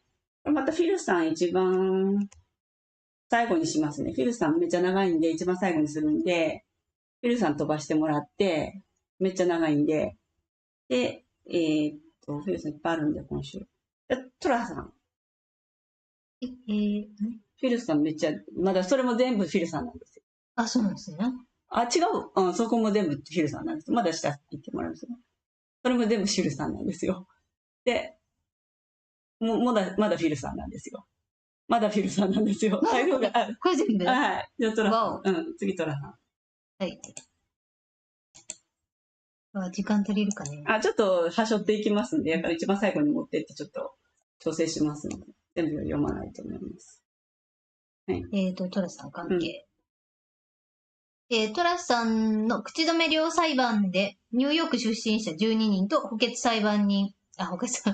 弁護人6人が選出され、来週から、元米大統領の初の刑事裁判となる冒頭陳述が行われる見通しとなっ来週まだ続いてるんですね、これね。ということですね。これもまた見ものですね。どうなるのかね。はい。じゃあ次。た。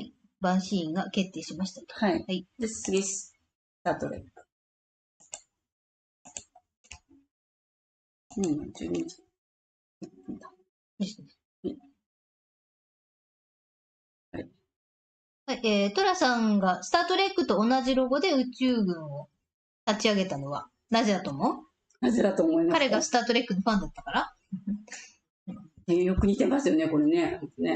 本当に本当にこれは、なんか、スタートレック、事実をもとに、だから宇宙の存在から聞いたことを、事実をもとに作られてるとかいう噂もあるので、これ事実、ギャラクティックの事実の、あれなんじゃないですか。マークそれを使ってるんじゃないですかね。と私は、私はそういうふうに受け取りました。はい。だと思います。だから被ってるんですよ。似てるんですよ。これが、ズバリじゃないかもしれないけど、はい。銀河評議会のロゴなどと酷似しているのではなかろうかと私は推測しました。じゃあ次。歌手。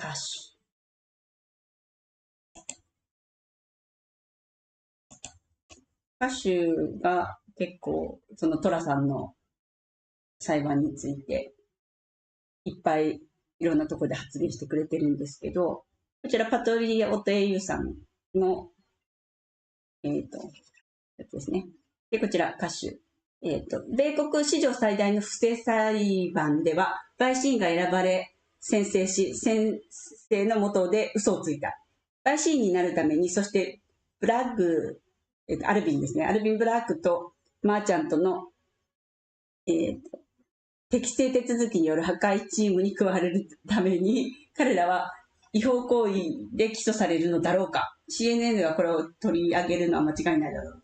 ちょっとそういう、この辺のことについてカーシュパテルがめちゃくちゃつついたことずっと言ってるので、もうすぐ、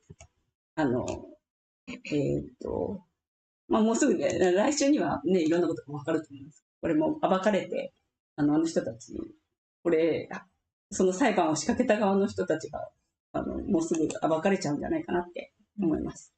はい、じゃあ次。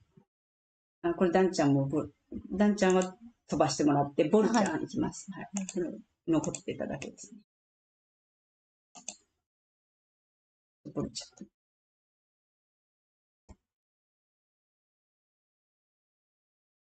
ん。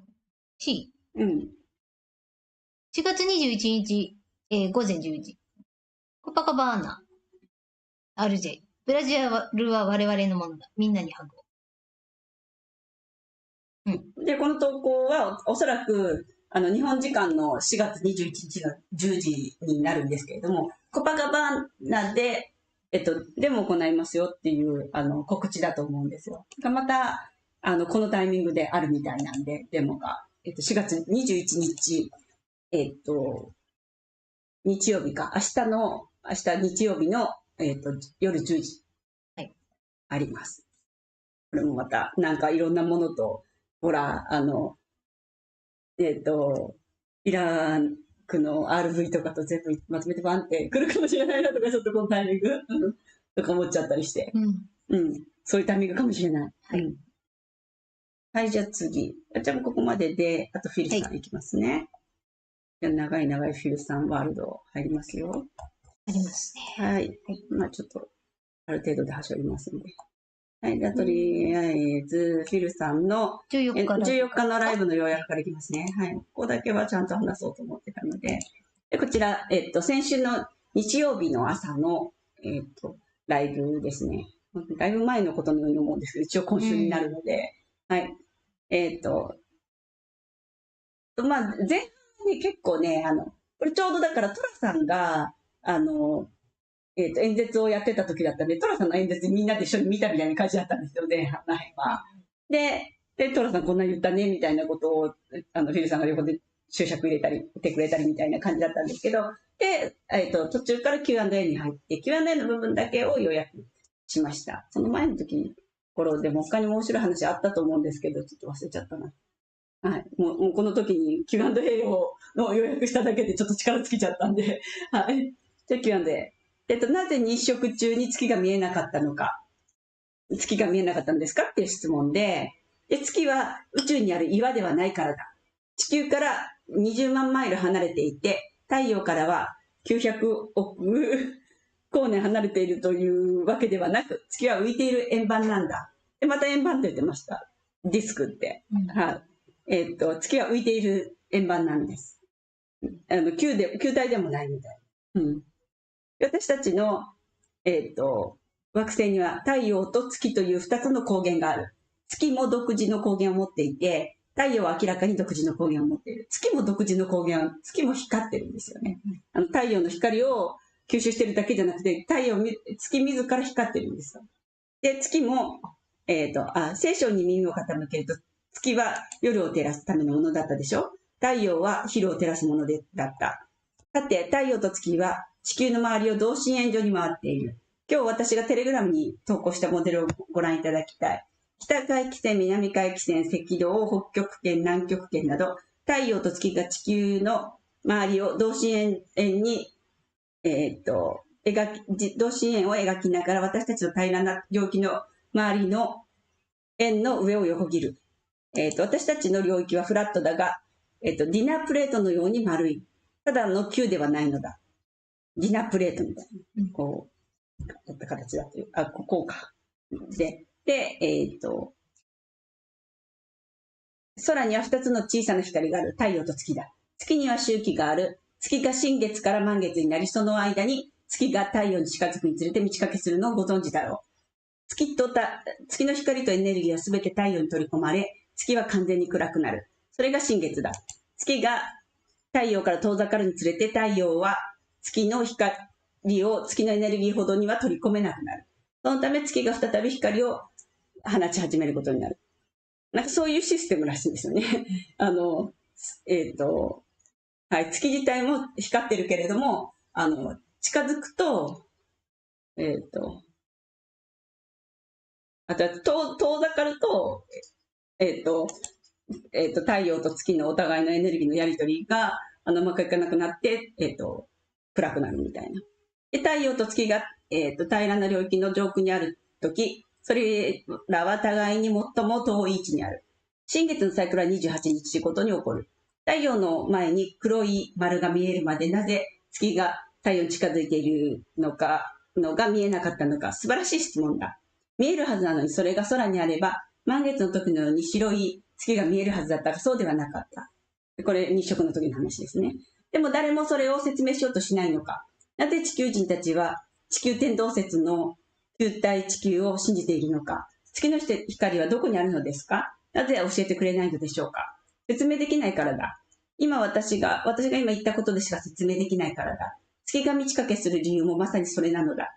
月が太陽から最も遠い満月の時には完全に照らされ、太陽に最も近い時には完全に暗くなるのはなぜか。太陽は月からエネルギーを引き出すが、月が明るくならないのだ。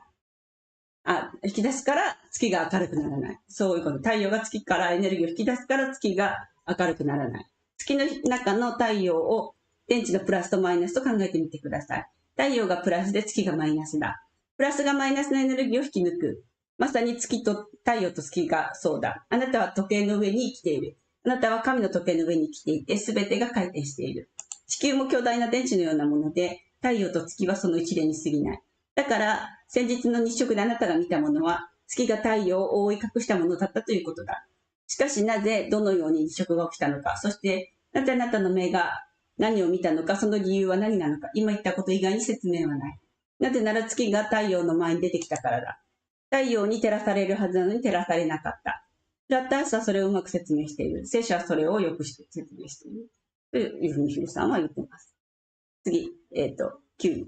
信用組合も影響を受けますか。で、はい。信用組合、FDIC、連邦預金保険公社の被保険者も、被保険者だ。信用組合は銀行だ。金と銀の口座以外は誰もカバーるから安全ではない。これも前から言ってたんですけど、なんか銀行が危うくなったら、この、FDIC が、保証してくれるんでしょっていうふうにみんな思ってるけれども、FDIC も、影響を受けるから、誰もカバーしてくれないよって、銀行が潰れた時はって言ってました。次。9、来週選挙はあるのですか？ A、そうであってほしい。そのためのプロセスはまず最高裁になるだろう。その後特別選挙が行われる。投票の準備はできている。討論会は必要ない。他に何もいらない。特に大統領執務室に不正があることを知っていれば、投票しないこともできる。なんか、あれですかね。予備選挙みたいなのがあるみたいですね、来週また。で、ちょっとそれのことだと思います。詳しくはわかりません。で、これ気になったのが、9、あなたはケネディ家の親戚ですか？で、その質問には今は答えないって言ったんですよね。これこの間からこれ同じ質問に何回も、これで4回目ぐらいなんですよ。で、なんか DNA 検査をするからどうちゃらこうちゃらみたいなこと前言ってたんですよね。やっぱり親戚だったんじゃないですかね。多分。どうだろうね。ちょっと気になる。ちょっと詳しくはわかりません。だとしたら、ね、エズラと、血縁があるかもしれないみたいな。ね、そうですね。脅迫されるジョンソン議長は何者ですか？A、ジョンソンは言われたことをやっている。ジョンソンの役割に混乱があることには同意するが、いずれ収束するだろう。心配しなくてもいいということでした。そういう感じで見てくださいっていうことでした。で、次9。クラスのシュワちゃんのブーちゃんは、亡くなったのか。で、はい。シュワブは亡くなった。で、次。9。一体どうしてトラーさんはカップハンドルと言ったのですか？で、多分彼は私のライブストーリーを見ていたのだろう。私にはわからない。結論は自分で出してください。これちょっと、後で図見せながら説明します。で、次、9。銀や金を買うには遅すぎますか？いいえ、銀が50ドル、金が3000ドルに近づいてからでは遅いと思う。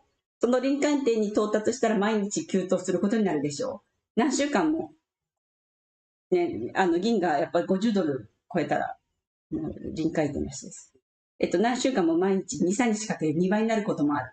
その時どれだけの人が実際にそれをことができるかはわからない。だからあなたはまだそれに投資していない場合、あなたは無知は幸せだという窓を持っていたんだということを、ということで、とにかく、買った方がいいよっていうことでした。はい。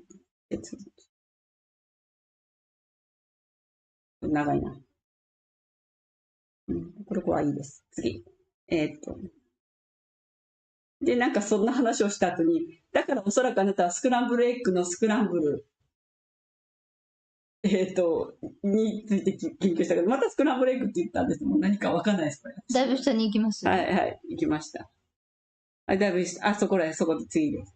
で次9、原子炉の緊急停止はイタリアのトリノを指しているのですか？トリノを指している。これもなんかフィルさんが言ってたのと関係がある、イタリアに行ってたのと関係ありそうなんですよね。じゃ次、これも。で、なんかそれとスクランブルエッグが関係ありそうなんです。ちょっとわかんないんですけど。じゃ次、9。8億ドルの銀のショートについて説明できますか？はい、簡単だ。銀のスポット、もうこれもちょっと長いからいいや。また読んでください。じゃ次、9。これもいいや。9、カナダはブリックスに加わるのですか？誰もが参加することになると思うし、ブリックスは値下げさんの入り口に過ぎないと思う。9、ケイト・ミドルトンは死亡したのですか？はい。ケイト・ミドルトンは死んだと思う。事情はまだ話せないから話せるようになったら話すつもりだ。いや、でも、ということです。キャサリン妃は、はい、もう亡くなっていると。これも飛ばして、1948年にロスッチャがイスという国を作ったが、これもカワちゃんの欺瞞なのですか？もしそうなら、イスという別の名前で知られる別の国土の国があるのだろうかっていう質問で、これもカバちゃんの欺瞞だ。これは前にも言及したことがある。イス、エジプト、そして聖書で言及されている多くの国土は、実は中東には全くないと言った。アメリカにあるんだ。って言ったんですよね。これちょっとわかんないんですけど。1948年にロスちゃんによって作られたものはカバちゃんの保養所に過ぎず、いわばカバちゃんのための遊び場だった。そこで彼らは軍事力を誇示し、子供ちゃんたちの、売ります、買います、マネーローダリングし、その他やりたいことを何でもするんだ。そして彼らはその場所を作った。中東で彼らはそれを一数と呼んでいる。しかし一数は地理的に彼らが言うような場所ではなく、実際にある場所であることを示す驚くべき証拠がある。私たちが経験してきた欺瞞の数々を考えるととても恐ろしいことだ。一数による中央銀行システム、フラットアースやフリーエネルギー、すべてをまとめ始めるとかなり落ち込むことになる。しかしそれを変える方法は一つしかない。今夜は皆さんにそれをお伝えしよう。それを変える方法はただ一つ、ここで私が話していることを広めること。で、ランブルでサムズアップをクリックするとアルゴリズムが助けてくれて動画が拡散されるのでお願いします。まあ、私たちができることはもうこういう真実の話をしている人の話をSNS 上でいいねしたり、リツイートやリポストとかそういうので広めていくことだけだよっていうことでした。で、このライブはここまで。でもうちょっと次もこれ飛ばそうかな。赤ちゃん飛ばして、それは一つから始まる。一回元に戻ってもらって。それは一つから飛ばして、はい。それは一つから始まりますね。はい。はい。時間あんまないんで。じゃあ次。これね。フィルさん、これ動画の方ちょっと映しておいてください。動画面白いんで。で、こちらね。これを見て、とても重要なフレーズを思い出してください。すべては一つから始まる。これね、動画面白いので、ぜひね、まだ見てない人見てほしいんですけれども、すべては一つから始まる。っていうふうに言ったんですよね。はい。これ、今までのちょっと、あったことのおさらい動画みたいな感じの内容だったんですけれども。で、これね、It starts with one なんですけれども、この言葉がちょっとね、今、物議を醸してて、フィールさんフォロワーの人たちがみんないろいろ、暗号解読してるんで、いろいろあるんですけれども、ちょっと今日はここはしょりますけれども、はい。この言葉が、物議醸してるんですけど、私がちょっと思ったことを言うと、いろいろ調べたりはしたんですけれども、これね、すべては一つっていうか、これはワンから始まるって言ってるんですよね。で、これワンから始まるってことは、これちょっと思い出すと、エズラが2じゃないですか。だからフィルさんは1なんですよ。これずっとトラさん映ってるから、ちょっと。じゃあそうかそうか。じゃあ、ちょっと文字。そうですね。じゃあそれでいいです。はい。ということで、フィルさんからやっぱり全てが始まるってことを言いたいのかなとも思ったんですよ。で、あと、そうそう。だから、全てっていうのは、E の B の S とかはもうフィルさんが仕掛けることなので、全ては1から始まる。ってことかなって思ったのと、あとなんか、YouTube でこのフレーズを検索すると、リンキンパークのチェスター・ベニントンのなんか曲が出てくるみたいなんですよ。曲のタイトルなのか、タイトルではなさそうなんですけれども、っていうのを調べた方がいらっしゃって、だからやっぱり、ポデちゃんの逮捕がもうすぐ来ることを示唆しているのかもしれないっていう話もありました。はい、まだわかりません。はい。じゃあ次。チャールズ。なんだっけチャールズ。これね。これなんでここに入ったんだろう。これフィルさん関係ないな。いいや。でもとりあえず言っときます、これ。これフィルさん関係ないんですけれども。じゃあ読んできます、ね。チャーさんは、何百万じゃないね。何百人もの、子供たちを、あれした。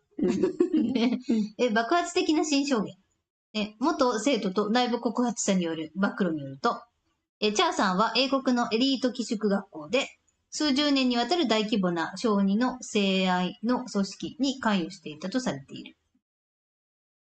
はい。これ結構爆弾発言ですよね。これちょっとなんでフィルさんと答えてたかわからない。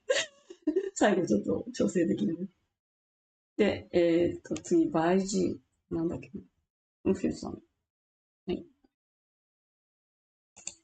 あ、これはフィルさん。ね。はい。じゃあ、こちら。ジョー・バイジーは地元ペンシルベニア州、スクラトンでこのように迎えられたということで。ね、これが、音声を出すと、パーク・ジョー・バイデン、パーク・ジョーと、みんながちゃんとしてる、中で迎えられましたという、そういう動画でした。はい。以上。で、次、ロスチャ邸宅。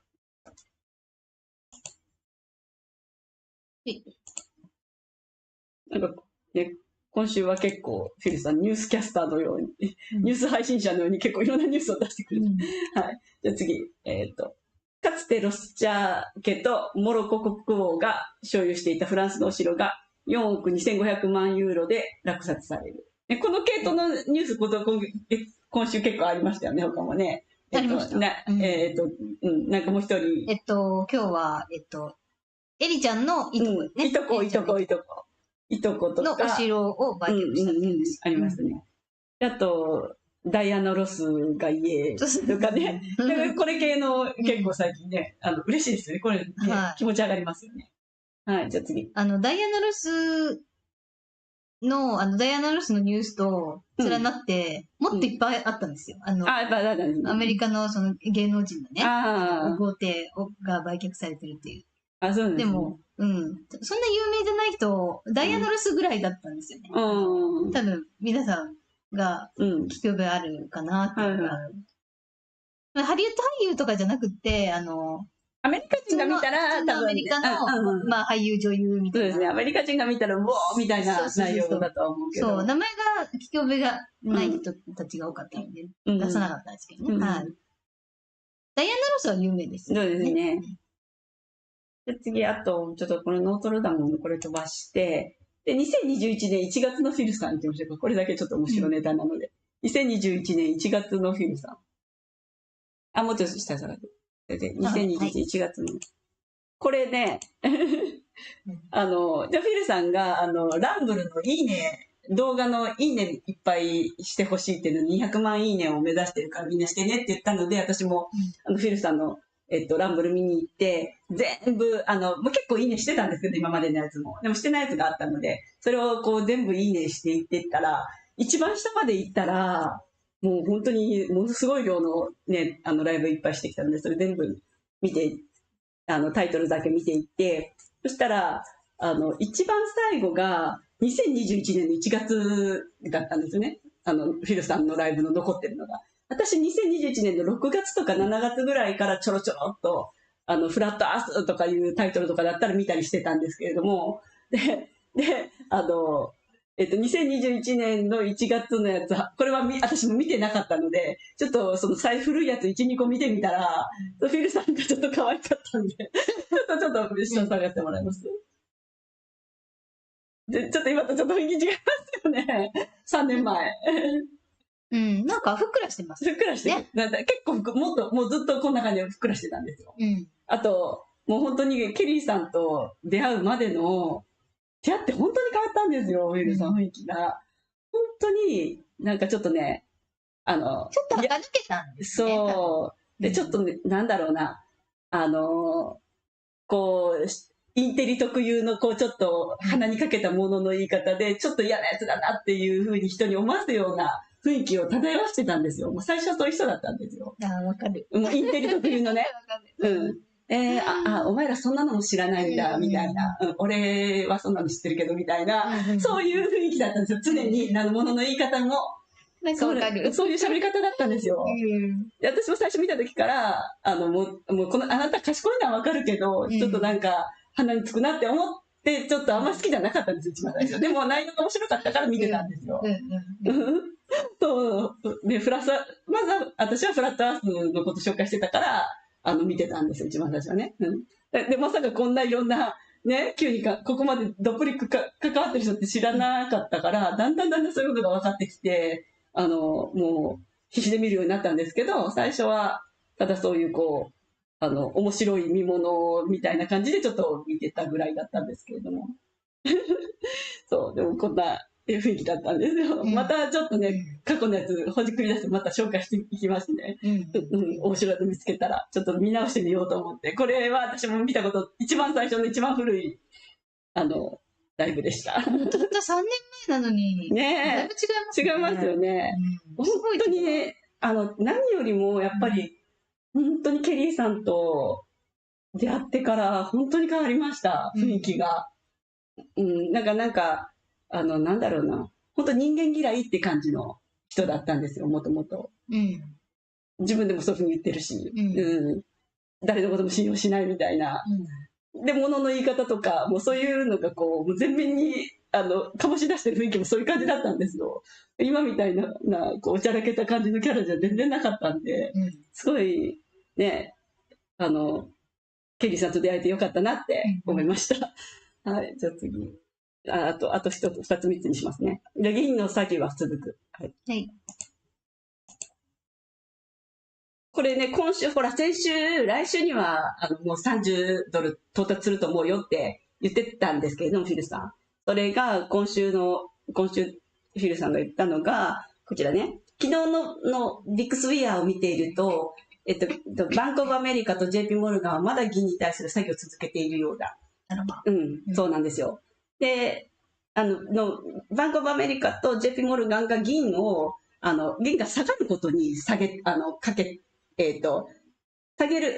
っていうことに、投資してるんですよ。だから下がらないと困るんですよ、彼らは。で、それでお金を儲けているって銀行を維持してきたので、銀が上がると困るのがこの2項なんですよね。で、前からフィルさんそれ説明してて。で、それがまだ、銀に対する作業を続けていると。だから、$30超えを必死で阻止していると。で、彼は今後数週間のうちに終わらせるつもりはないと考えているが、いずれは銀を抑制し続けることができなくなるためそうなるだろう。彼は$30の上限はもう少し続くと考えている。もう少しは解釈次第ですね。ということで。てか、ビックスビワーさんも、もうちょっとしばらく$30の上限が続くかもしれないって、いうふうに考察されてるってことなんで、フィルさんもそれ見て、やっぱそうだったのか、みたいな感じに言ってたので、もうちょっとしばらくは今の状態が続くかもしれないけど、それは、まだ買ってない人にとってはすごい、ね、いいニュースなので、ちょっともうしばらくは続くかもしれない。でもそれが、30を突破したらもうバンバンバンと上に行くんじゃないかって、ヒューさんは前から言ってました。じゃ次、じゃさっき言うよって言ったからもう大した話じゃないけど、トラさんはカップとハンドルと言ったっていうやつに行きましょうか。トラさんはカップとハンドルと言った。あれいけま、大丈夫です。こちらが、これね、ちょうどだからこれフィルさんが、トラさんの演説をライブで聞いてたときに、トラさんが、カップ&ハンドルって言ったんですよね。でカップ&ハンドルって銀のことなんですよ。これが、下ちょっと下がっていただいて、これ読みますね。トラさんはカップ&ハンドルと言った。フィルはトランプさんがどうしてそれを知ったのかと尋ねた。スピーチライターがやったんだ。で、これフィルさんが前のライブで紹介した、銀の今までの、あれなんですけれども、チャートなんですけれども、カップとハンドルなんですよ。で、そのカップとハンドル、書いてますよね、カップとハンドルって。で、それをトラさんがカップ&ハンドルって言ったんですよ。で銀来るよっていうことを、なるほど。はい、トラさんが言いました。ということです。だからもうすぐ銀が来る。突破することを示唆したんだと思われます。はい。じゃあ次、あと一つだけ言いましょうか。あなたから聞いたよ、イバンカ。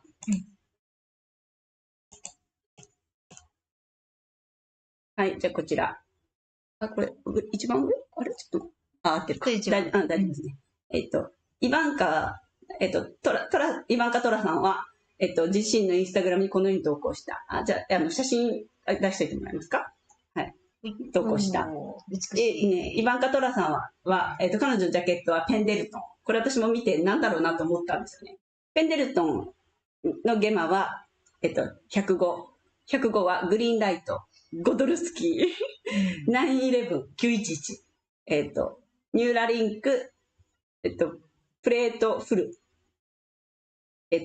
パック・ジョー・バイジーさん、アイム・バック・ビッチで、これ全部トロさんがよく言う言葉です。はい。でも、下にあります。あ、そうね。うん。ということで、その下に、トラさんね、フィルさんが、I hear you, イバンカって、あなた聞いたよ、イバンカって言ったんですよ。で、ゴドルスキーっていう名前も出てきたから。で、何よりもこれはグリーンライトを示してると思うんですよね。うん。ということで、ちょっと上がりますよね。ゲマ、グリーンライト。おそらくこの中で、グリーンライトって言ってると思います。これらの。もうイバンカさん美しくて惚れ惚れしてる。ねえ、美しいね。本当に美しい。もう全身を舐めるように。ねえ、本当にもう背も高くて。ねえ。はい。じゃあ、はい。では、今週私が用意したのは以上にしておきます。はい。そういたしましたら、あとは、あれを、チャットを読んで終わりでよろしいんじゃないでしょうか。はい、了解しました。はい。よいしょ。じゃあ、イバンカさんに。イバンカさん見ながら、イバンカさんの足を見ながら、美しい足を。生足を。はい、じゃあやってみます。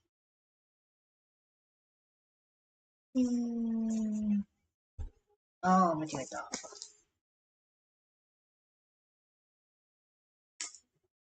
はい、少々お待ちください。遡ります。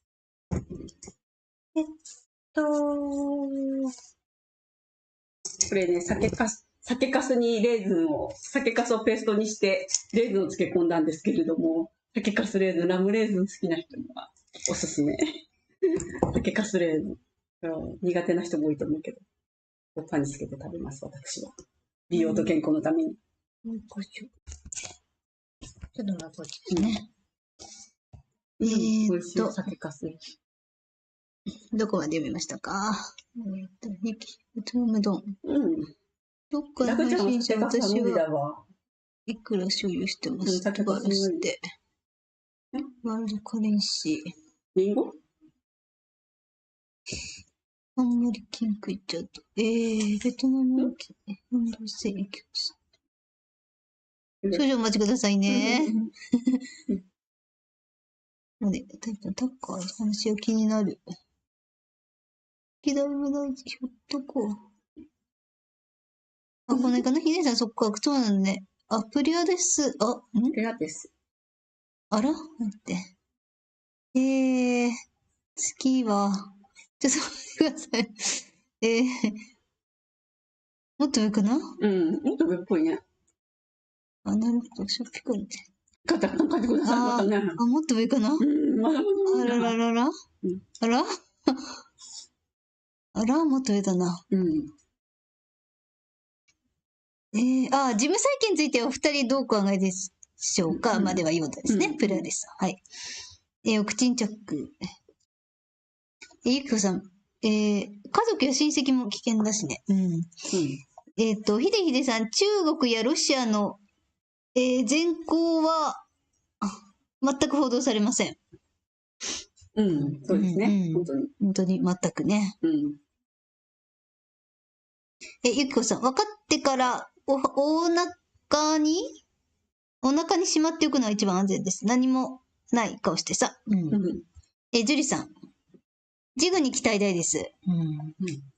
のんさん、ひでひでさん、なんか変なこと言ってしまいました。表のニュースでそう言ってましたが、実際にはもうとっくに終わってますからね。ゆきこさん、キンキン言わなくても目が飛び出そうな、各個人になるから大丈夫ですね。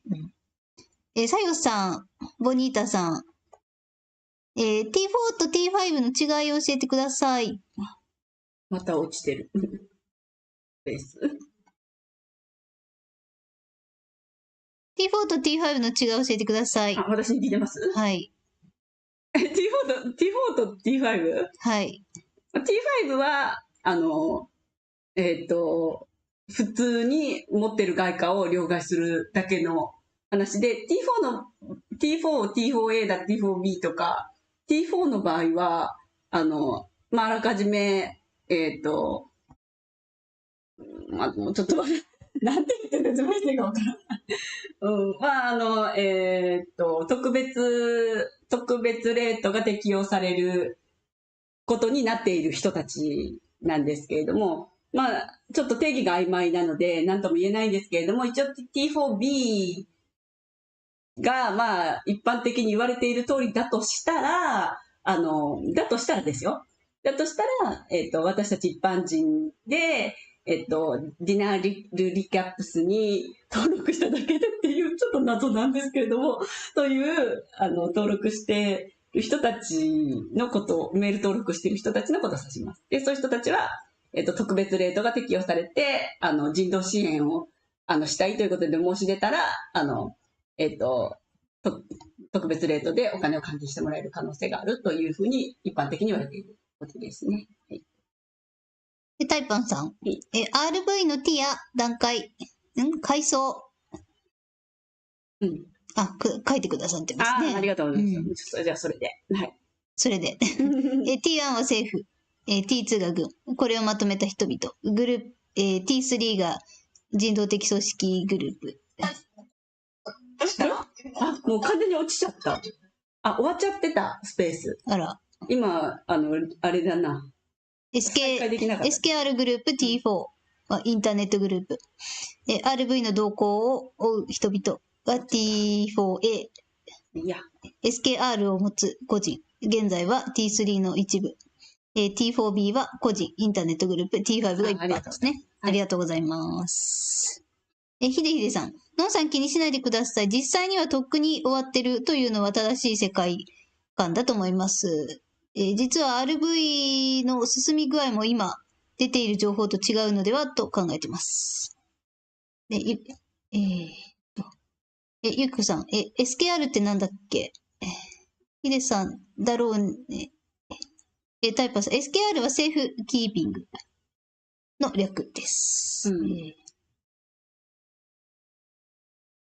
0202さん、作動金山でいいのかな？これ。の下に嵐、なんていうか、鹿児島か。光ですね。鹿児島の銀山。鹿児島の銀山より。光金山か。光金山。多いくらいの金があると、船瀬さんそうですね。船瀬さんが言ってられました。それがも言ってたと思います。明らかになったら、銀の価格はますますアップかな。だから日本はね、黄金の国ジパングと言われてたのは、金がやっぱり一番いっぱい取れるからなんですよね。だから実際は本当は、住友も金属が全部、隠蔽してるんですけれども、自分たちは掘ってるんですけれども、日本はすごいたくさん金が、採掘されてるんですよね。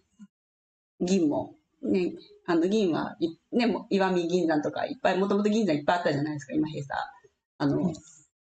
掘り尽くして閉鎖された形にはなってるんですけど、でもやっぱりあるんですよね、まだね。私たちが、行けないような場所に、されてしまっているところで、実際は採掘されてるんですよね。ハチフックさん、日本で報道されていることがすごいといえば、BSTBS の報道、1930という番組で、ジョンジョンが、なんだ緑これ。緑の帽子をかぶって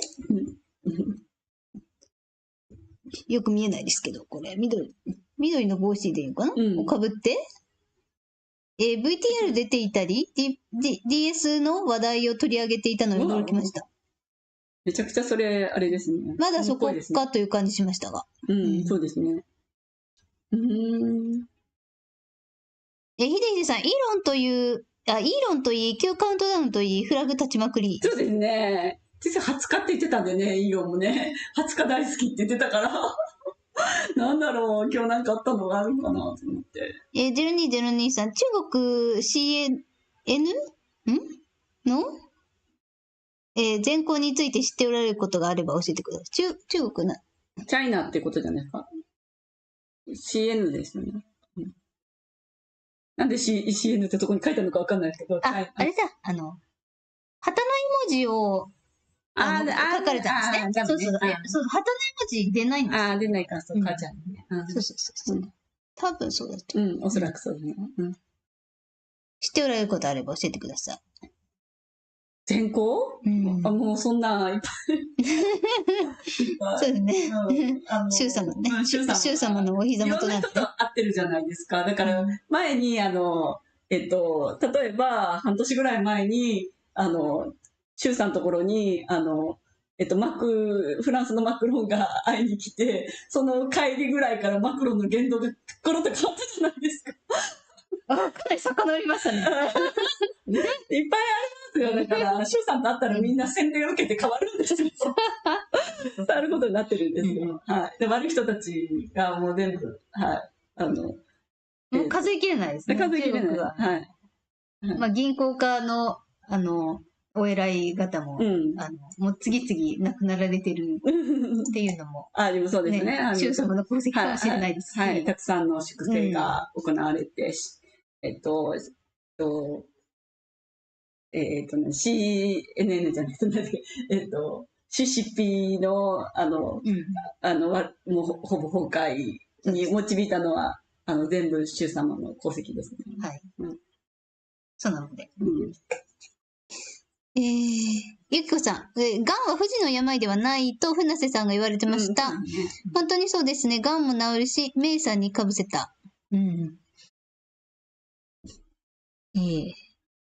0202さん、癌は赤ちゃんでも毎日何千と生まれてるからね。そうなんですよ。で、ちなみになんですけど、結構最近出てきた、トピックスで、ワクワク、私もね、知ってた方も多いと思うんですけど、ワクワクが、癌を誘発してるので、子供の時にみんなワクワク打たされるじゃないですか。あれは次元爆弾で、それで、癌になってるんですね、みんなね。だから、打ってない人はならない。まずならない。ワクワク打ったことない人はならない。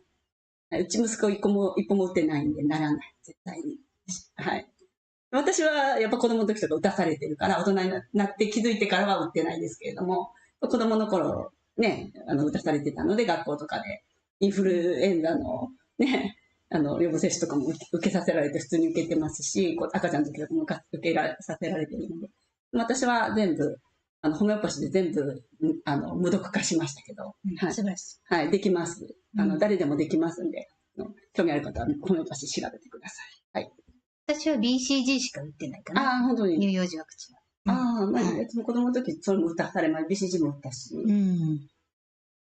お母さんが結構目覚めてるから、美香ちゃんとか、多分ね、いろいろ調整してくれたんじゃないかな。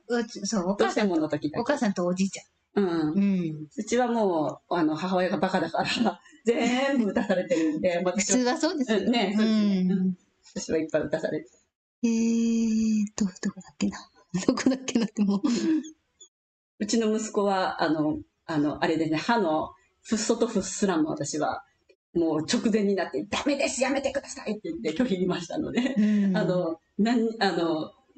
素とフもしてない。一本も注射打ったことがない。それうちのお母さんが、近所のお母さん方にそれを、教えて止めてるらしい。やめた方がいいよ。素晴らしい。メイさん、そうな、ゆきこさん、まだ抗がん剤やる人いるからね。体内ある代わりに。タイパンさん、自分もよくわかりません。受諾有価証券。保護預かり、この辺なんでしょうね。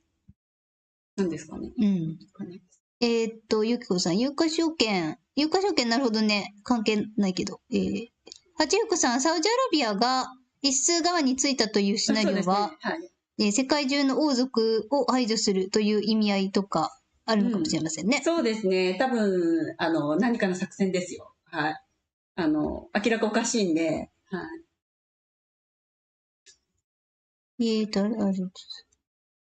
なんて言ってたかな、誰かが、ジョーカーじゃなくて、なんとかカードって言ってたな。忘れた。うん。まあ、そうです。トランプカード？トランプカードじゃなくて、なんだっけな。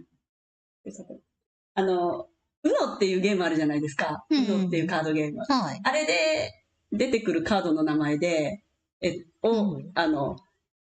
多分オールマイティのカードみたいなやつのことを指す名前を誰かが確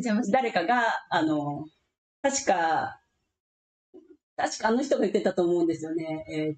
スティーブ・マノンさんか誰かが言ってたと思うんですけど、サウジアラビアはそのカードだって言ってました。だからもう本当にジョーカーみたいなちょっと何かわかんない何にでもなることができるオールマイティカードみたいなのだって言ってました。忘れちゃった。UNO のカードで確か。未来さん、なるほどです。なぜサウジかと思いました。そうね。ノンさん、ご理解ありがとう。RV については私も同じように考えてます。昨日のディナールリキャップ読むと、9段階の3段階目くらいですし。ハチフクさん、勝手な憶測です。それと報道が BS だけなのは、それもやはりシナリオなのかもしれませんね。すべてが9プラに思えて仕方ないです。タイパーさん、債務の取り消しか。ゆきこさん、有価証券、パー。やっと到達しました。はい。ノンさん、ハチフクさんの考察、すごい面白いです。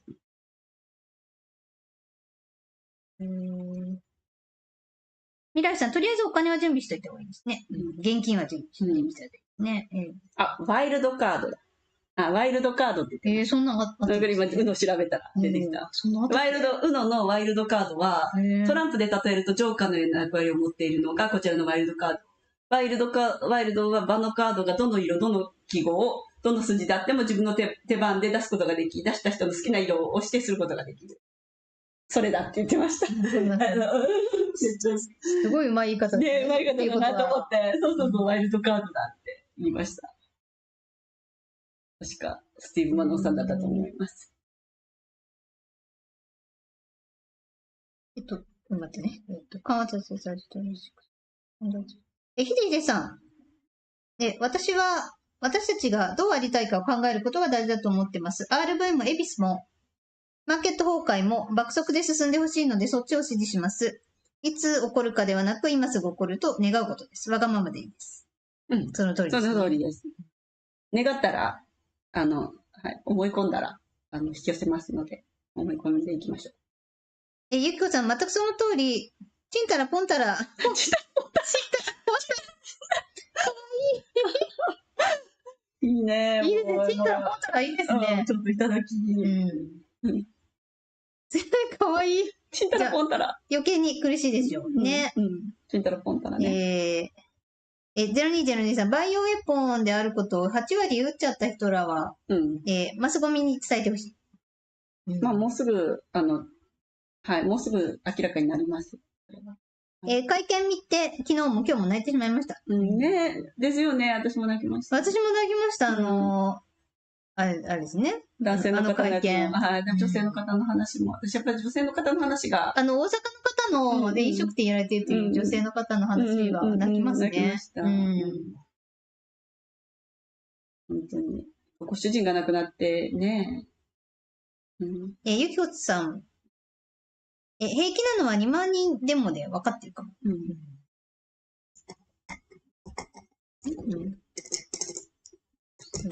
0202さん。イギリスの公務員に知り合いがいたけど、議会の報道は見てるだろうか。ひでひでさん。議会人がいないのはしょっぴかれてる可能性も。そっちかな。なるほどですね。それもありますよね。しばらく前から議員が少ないです。でもあれは少ないに戻る。ゆきこさん、議会でやってるけど、日本でいうところの与党は避けて議会に出ないと。ね。ハチフクさん。日本の国会では議会にいても平気で寝てるし、とことんしらばっくれる政治家だらけなので、まだ、悪いことしてる、あえて聞かないように振る舞う、イギリスの議員の方がマシなのかもしれません。本当ですね。確かに。まあ潔くて確かにいいですよ。寝てるよりもね、潔く退出した方が。そうですね、寝てるよりはね。潔いかもしれないですね。八福さん、あ、なるほど、しょっぴかれていないという可能性ですね。そっちは面白いですね。そうだったらいいですね。はい。イーミーさん、こんばんは。0202さん、悪いことした自覚ないのは本当に嫌だね。息を吐くようにね。嘘をつく人だ。あ、ゆきこさん、すいません、飛ばしました。八福、その方がまともですね。悪いことした自覚あるからね。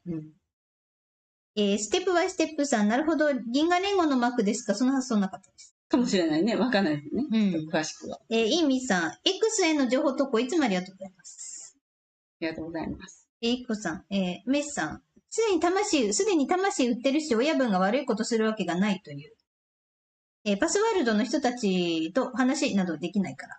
八福さん、しょっぴかれのシナリオなら、日本の議員もこれから減るかもしれない。そうですね。それは間違いないです。フィルさんがアメリカは90% の議員がいなくなるって言ってましたから。ゆきこさん、それを願うのみです。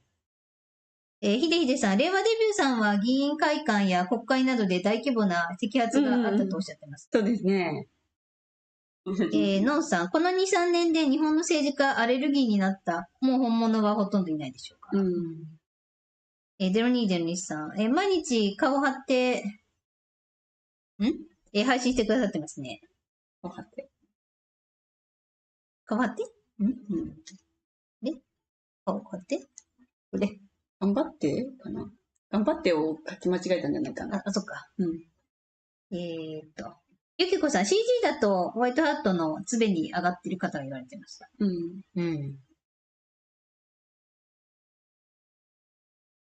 杉蔵さん、SKR は多分信託の債券通貨の資金管理者ではないでしょうか。SKR なんだ0202さん、エズラとフィルさんは二卵性だったのかなだったりして。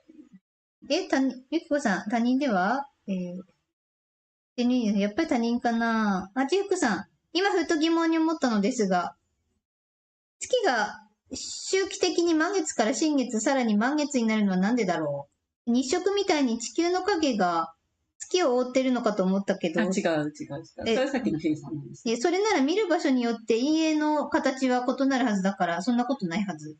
なんで月の形は変わるのか、今までの常識ではどういう理由でかける理由を述べてるのか気になった。後ほど自分で調べます。そうですね。フィルさんは結構その件は。私も結構動画出してますよ。それに対しての X で。はい。月と太陽の位置が、回り方の位置の関係で、それはフラットアース関連の動画とかで結構説明してるものいっぱいありますよ。はい。なおこさんありがとうございます。かおりさん、みかさん、いつもありがとうございます。ありがとうございます。遅れました、間に合いました。いつも、いよいよ感がすごいですね。ねえ。ワクワクいっぱいですよ、今週も。ゆきこさん、はちゆこさん、太陽が関連してるみたいよ。ビルさん、曰く。太陽も月も光ってるのがまず。で、近づくことによって、月の光を、月自体も光ってるけれども、それを太陽が引き抜くんですよ。っていうことだっていうふうに言ってましたけどね。フィルさん曰くは。でも、フラットアース関連の動画を見てもらったら、ちょっとその回り方の軌道が違うから、それで、だっていうふうになんとなく理解はできるんじゃないかなと思うんですけど。はい。ひなぴょんさん、こんばんは。こんばんは。はちゆくさん、国立科学博物館宇宙の質問箱、月編より、本当かな。ゆきこさん、国立っていうのがね、ひなぴょんさん、月の形が変わるのは月が受ける光の方向が変わるから。と考えるのが一番簡単。ひなぴょんさん、月は実体ですよ。ゆっこさん、月の裏に基地があってもはちゆっこさん、確かにまあ、常識も信用できないですけど、私の勘違いもあり大変失礼しました。ひなぴょんさん、月は都合よく自転してるから地球に表面しか見せません。ゆきこさん、明かされるまでわからないというのが正解かも。そうですね。ピルさんがだいぶ明かしてくれてますけどね。はい。そうですね。ゆきこさん、みかさん、ピックアップして掲載してくださってありがとうございます。どれのことだろうありがとうございます。0202、3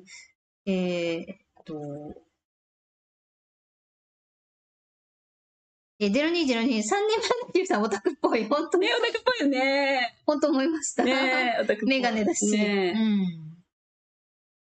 ハチックさん、フィルさん 2.0。子供の時、フィルさんの子供の時の写真、前見たことあるんですけど、もう本当に、3年前の時の顔とすごく似てるんですよ。なんだろうな、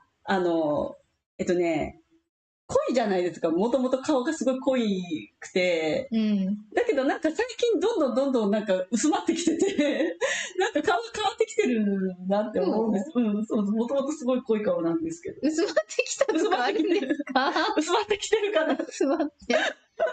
痩せたからでも痩せたら逆に濃くなりますよね。でもなんだろうな、ちょっとなんかオタクっぽさが抜けたっていうかね、なんて言って表現してるか。オタクっぽさはない、今。垢抜けて。垢抜けてる。服装も変わったの？でも服装はいつもコムっぽい服装してる。そう、前からああいう感じではあったんですけど、もともとおしゃれではだし。フィルさん 2.0。0202さん。フィルさんはキリさんと会って幸せになったね。そうだね。ニーソンも変わったかも。変わった。本当に変わりました。私ほら結構ずっとライブ見てるから、ケリーさんってフィルさんの、フォロワーさんなんですよね、もともとね。で、いろいろ相談事みたいなのをこうやり取りしてる間に、恋愛関係になったっていう経緯があるから、結構その途中で、なんかちょっとした報告みたいなのがあったから、今まで。ずっとその経緯を見守ってきて、結婚までね、なって、本当に、フィルさん素敵な人と出会えてよかったなって本当に心から思ってたので、嬉しい結婚までしてくれて。ね、ひなぴょんさん、イエス、ノーで答えるのは痛快ですね。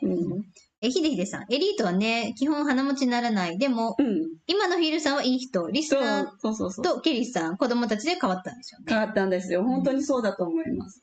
なおこさん、ケリーさんに出会ってからフィルさん明るくなりました。明るくなりましたよね。自信もついたようにお見受けします。本当にそうです。0202さん、フィルさんの立場だったら辛かったんだろうな。ケリーさんに会えて、フィルさんよかった。ねやっぱり、ご離婚されてね、もともとね。で、その痛手が結構辛かったみたいなんで、そういう話も、ライブの中でちょいちょいしてたので、その後ね、ケリーさんと出会えて、本当にいい方と出会えて、本当に幸せになられて嬉しいなって思います。離婚したの？離婚したんですか？もともと離婚して、もともと奥さんいらしたんですね。そうです。で、二人の息子さんは、今、前の奥さんと一緒に住んでいるので。あ、そうなんですか？そう。はい。あ、そうなんですね。そう。で、ケリーさんが今3人娘がいるので、だから自分の息子2人と、で、息子2人は、元の奥さんが、と一緒に住んでて、それで今、ケリーさんが子供さん3人連れてきて、そう。っていうことになってます。じゃあ今は5人家族で住んでる。そうですね、はい。そう。でも、この間ハワイ行った時は、その2人の息子も連れてきてたので、ね、2人の息子と、3人の娘と、みたいな。時々じゃあ、ご自分の2人の息子さんも連れてきたりして、一緒に、家族でみんなで、みたいな感じで会ったりとかもしてる。そうだったんだ。なおこさん、ビックスさんは、コメックスが、存在する限りは銀の爆上げ起きないとおっしゃいますね。もう時間の問題ですか。でもそれもね、フィルさんがこの間言ってたのが、だから、銀が50ドル超えたらコメックスが廃止になるって言ってたので、もう確実に、もう、持ちこたえられないって言ってたので、だからそこからですね、スタートは。本当に。でもその50まで、30の突破したらすぐ50まで行くって言ってましたね。はい。だから、30突破したらそこからは早いんじゃないですかねっていうような考察をされてましたよね。はい。シャーズナブルさん、プー様が西側エリートの吸血鬼の舞踏会は終わりを迎えると言ってました。うん。はい。言ってましたね。はい。0202さん。吸血鬼。それは嬉しいですね。ドラキュラの舞踏会終わり。ね、終わり。ひなぴょんさん、ドラキュラは銀の銃弾で殺せるらしい。シルバーの銃。ね。タイパンさん、イバンカさん綺麗だね。はい。綺麗。ひなぴょんさん、プラデス星人ですから。0203、イバンカさん、本当に美しい。翔さん、今日もありがとうございました。もう少しですね、楽しみです。ボンタロさん、ありがとうございました。感謝。0203、酒粕レーズンコラーゲン。たっぷりだろうな。そう、酒粕は本当素晴らいいんで、私はお肌のために食べてます。一日さじは必ず食べるようにしています。美容と健康。美容と健康。ゆきこさん、みかさん、かおりさん、本日も遅くまでありがとうございました。感謝です。ありがとうございます。ありがとうございます。シャーズナブルさん、今日もありがとうございました。来週はブラックスワンに、WW3 に日銀為替介入で忙しくなりそうですね。そうですね。EBS で種明かしの流れになるといいですね。そこまで行ってほしいんですけどね。本当にそうなってほしいな。フィルさん忙しいらしいから、もしかしたらもうすぐ来るんじゃないですか。ヒデヒデさん、情報を見てると今は明らかに最終コーナーを回っているところも一息ですね。本当にそうです。須田西ははじめ、Q もホワイトハットも我々デジタルソルジャーもみんな頑張ってますから、きっと爆速で実現しますよ。断言お疲れ様でした。本当にそうです。ノンさん、今日も翻訳&情報提供ありがとうございました。押し迫ってる感が感じられました。来週楽しみにしましょう。そうですね。タイパーさん、今回もありがとうございました。これで最後、会えない時のためにおはよう、こんにちは、こんばんは、おやすみなさい。ありがとうございます。八福さん、この後3時間後の日本時間21日午前4時。きっと私は寝てるだろうけど、9カウントダウン。そこなんで4時なんですね。迎えるタイムリミットで何が起こるのか楽しみにしたいです。そうですね。で、フィルさんのライブ、じゃあフィルさんのライブは月曜日か。違うな、まだだな。そうですね。で、日曜の、日本時間の夜10時から、コパカバーナで、デモがあるし、なんかそういうタイミングとかで合わせてなんかあるんじゃないかな、ちょっと思っちゃうんですけど。はい。TK さん、聞きづらかったですが、歯医者で風素はダメなんですか？はい。ダメです。絶対ダメですよ。やめてください。あと、歯磨き粉にフッ素入ってるのも、もし使ってる方いらっしゃったらすぐやめてください。フッ素は、フルアークは、あれですね。毒です。猛毒です。はい。リッキーワンコさん、ワイルドカード。未来さん、今夜も遅くまでありがとうございました。朝が楽しみです。ですね。須谷さんが帰国してますからね。多分ね。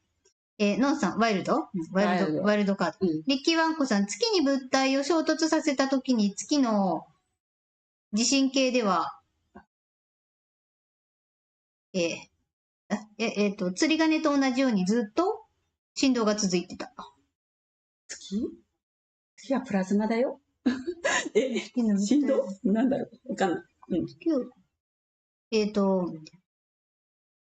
八福さん、個人的にはフッ素はあかんと思います。私は、歯磨き粉はフッ素が入ってないのを選んでますが、さすがに、歯医者では、ダメ。歯医者もダメ。歯医者では抜いてくれとは言えないかも。ダメ。抜いてって言ったら抜いてくれるから。さよさん、さよボニータさん、いろいろ遅れてる理由は何だと思いますか？いろいろ遅れてる理由は何だと思いますか？いろいろ。遅延の理由。いろんなことがいろいろですよね。ただ、やっぱり、フィルさんが今まで言ってきた、RV のことではないんですけれども、RV も含めた旧作戦のいろいろな遅延に関しては、やはり、闇側の予期せぬ妨害ですね。例えば、ラハイナのことは、攻撃とかは、本当に全く予期してなかったんで、ホワイトハットの方はって言ってました。完全に、予期してない、闇側からの動きだったんですよね。そういう、脅しだったり、反撃だったり、そういう、予期せぬ、ことが起こってるので、そういうのでいろいろ、遅れているっていうふうにフィルさんは言ってますけどね。おっしゃってますよね。はい。八福さん、私たちは遅れてると感じてますが、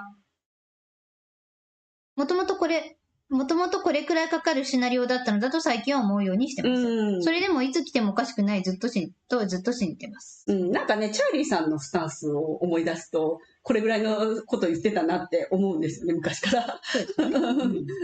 でも私は信じたくないから、そんなにかかるかいって思ってたんですけど、でも過去のチャーリーさんの言動を思い出したらちょうど今ぐらいに来るっていうふうに前から言ってたなっていうふうに思えてきて、そうなんですよね。確かに。ね、チャーリーさんはしてたの思うんで。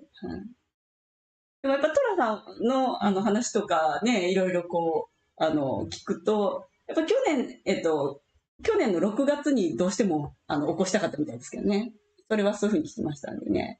で、トラさんの誕生日に、絶対までにはって、すごく強くおっしゃってたらしいので、ただやっぱそこからやっぱりいろんなことがあって、妨害とかもいっぱいあって、で、遅延してっていうのが続いてるみたいなので、やっぱり、去年の6月ぐらいには本当は起こってほしかったんですけどね、いろいろね。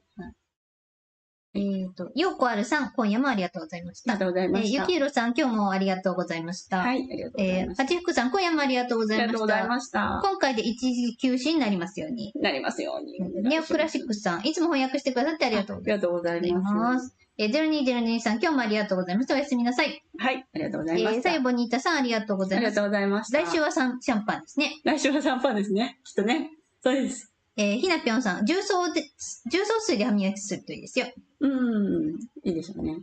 ひなぴょんさん、闇側は白旗あげる気はないです。ねえ、もうでも、ねえ、フィルさん、先週言いましたけど、ホワイトハットが筋骨隆々のサラブレッド馬だったとしたら、あちら側さんはブラックハットの人たちっていうのはもう、生後6ヶ月の子犬って言ってたので、子犬は、逃げ足は速いけど、逃げてくるくる回るだけで、何にもできないから、ただ逃げ回ってるだけなんだって言ってたので、今そういう状態です。ただでも、逃げ足速いから、逃げてるのを、どうにか、捕まえて、っていうことを多分してるんだと思います。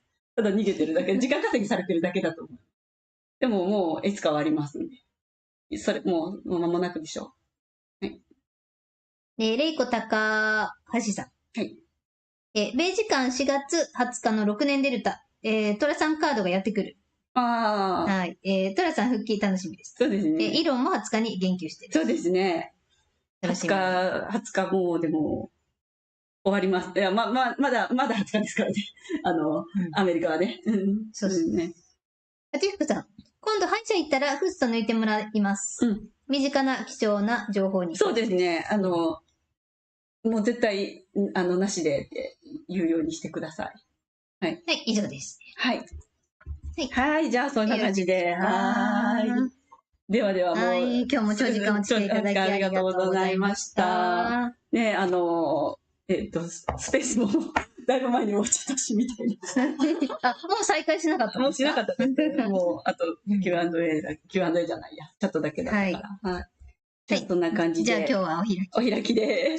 はい。じゃあ、長時間お付き合いありがとうございました。ありがとうございました。期待して、ね、引き続き、情報っていきますけれども、もういいニュースしか入ってこないと信じてますんで。はい。では、皆さん、今日はありがとうございました。ネオクラシックさん、なおこさん、ひでひでさん、ありがとうございました。ありがとうございました。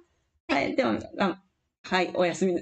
では、お開きで。じゃあ皆さんおやすみなさい。はい、失礼します。おやすみなさい。さよなら。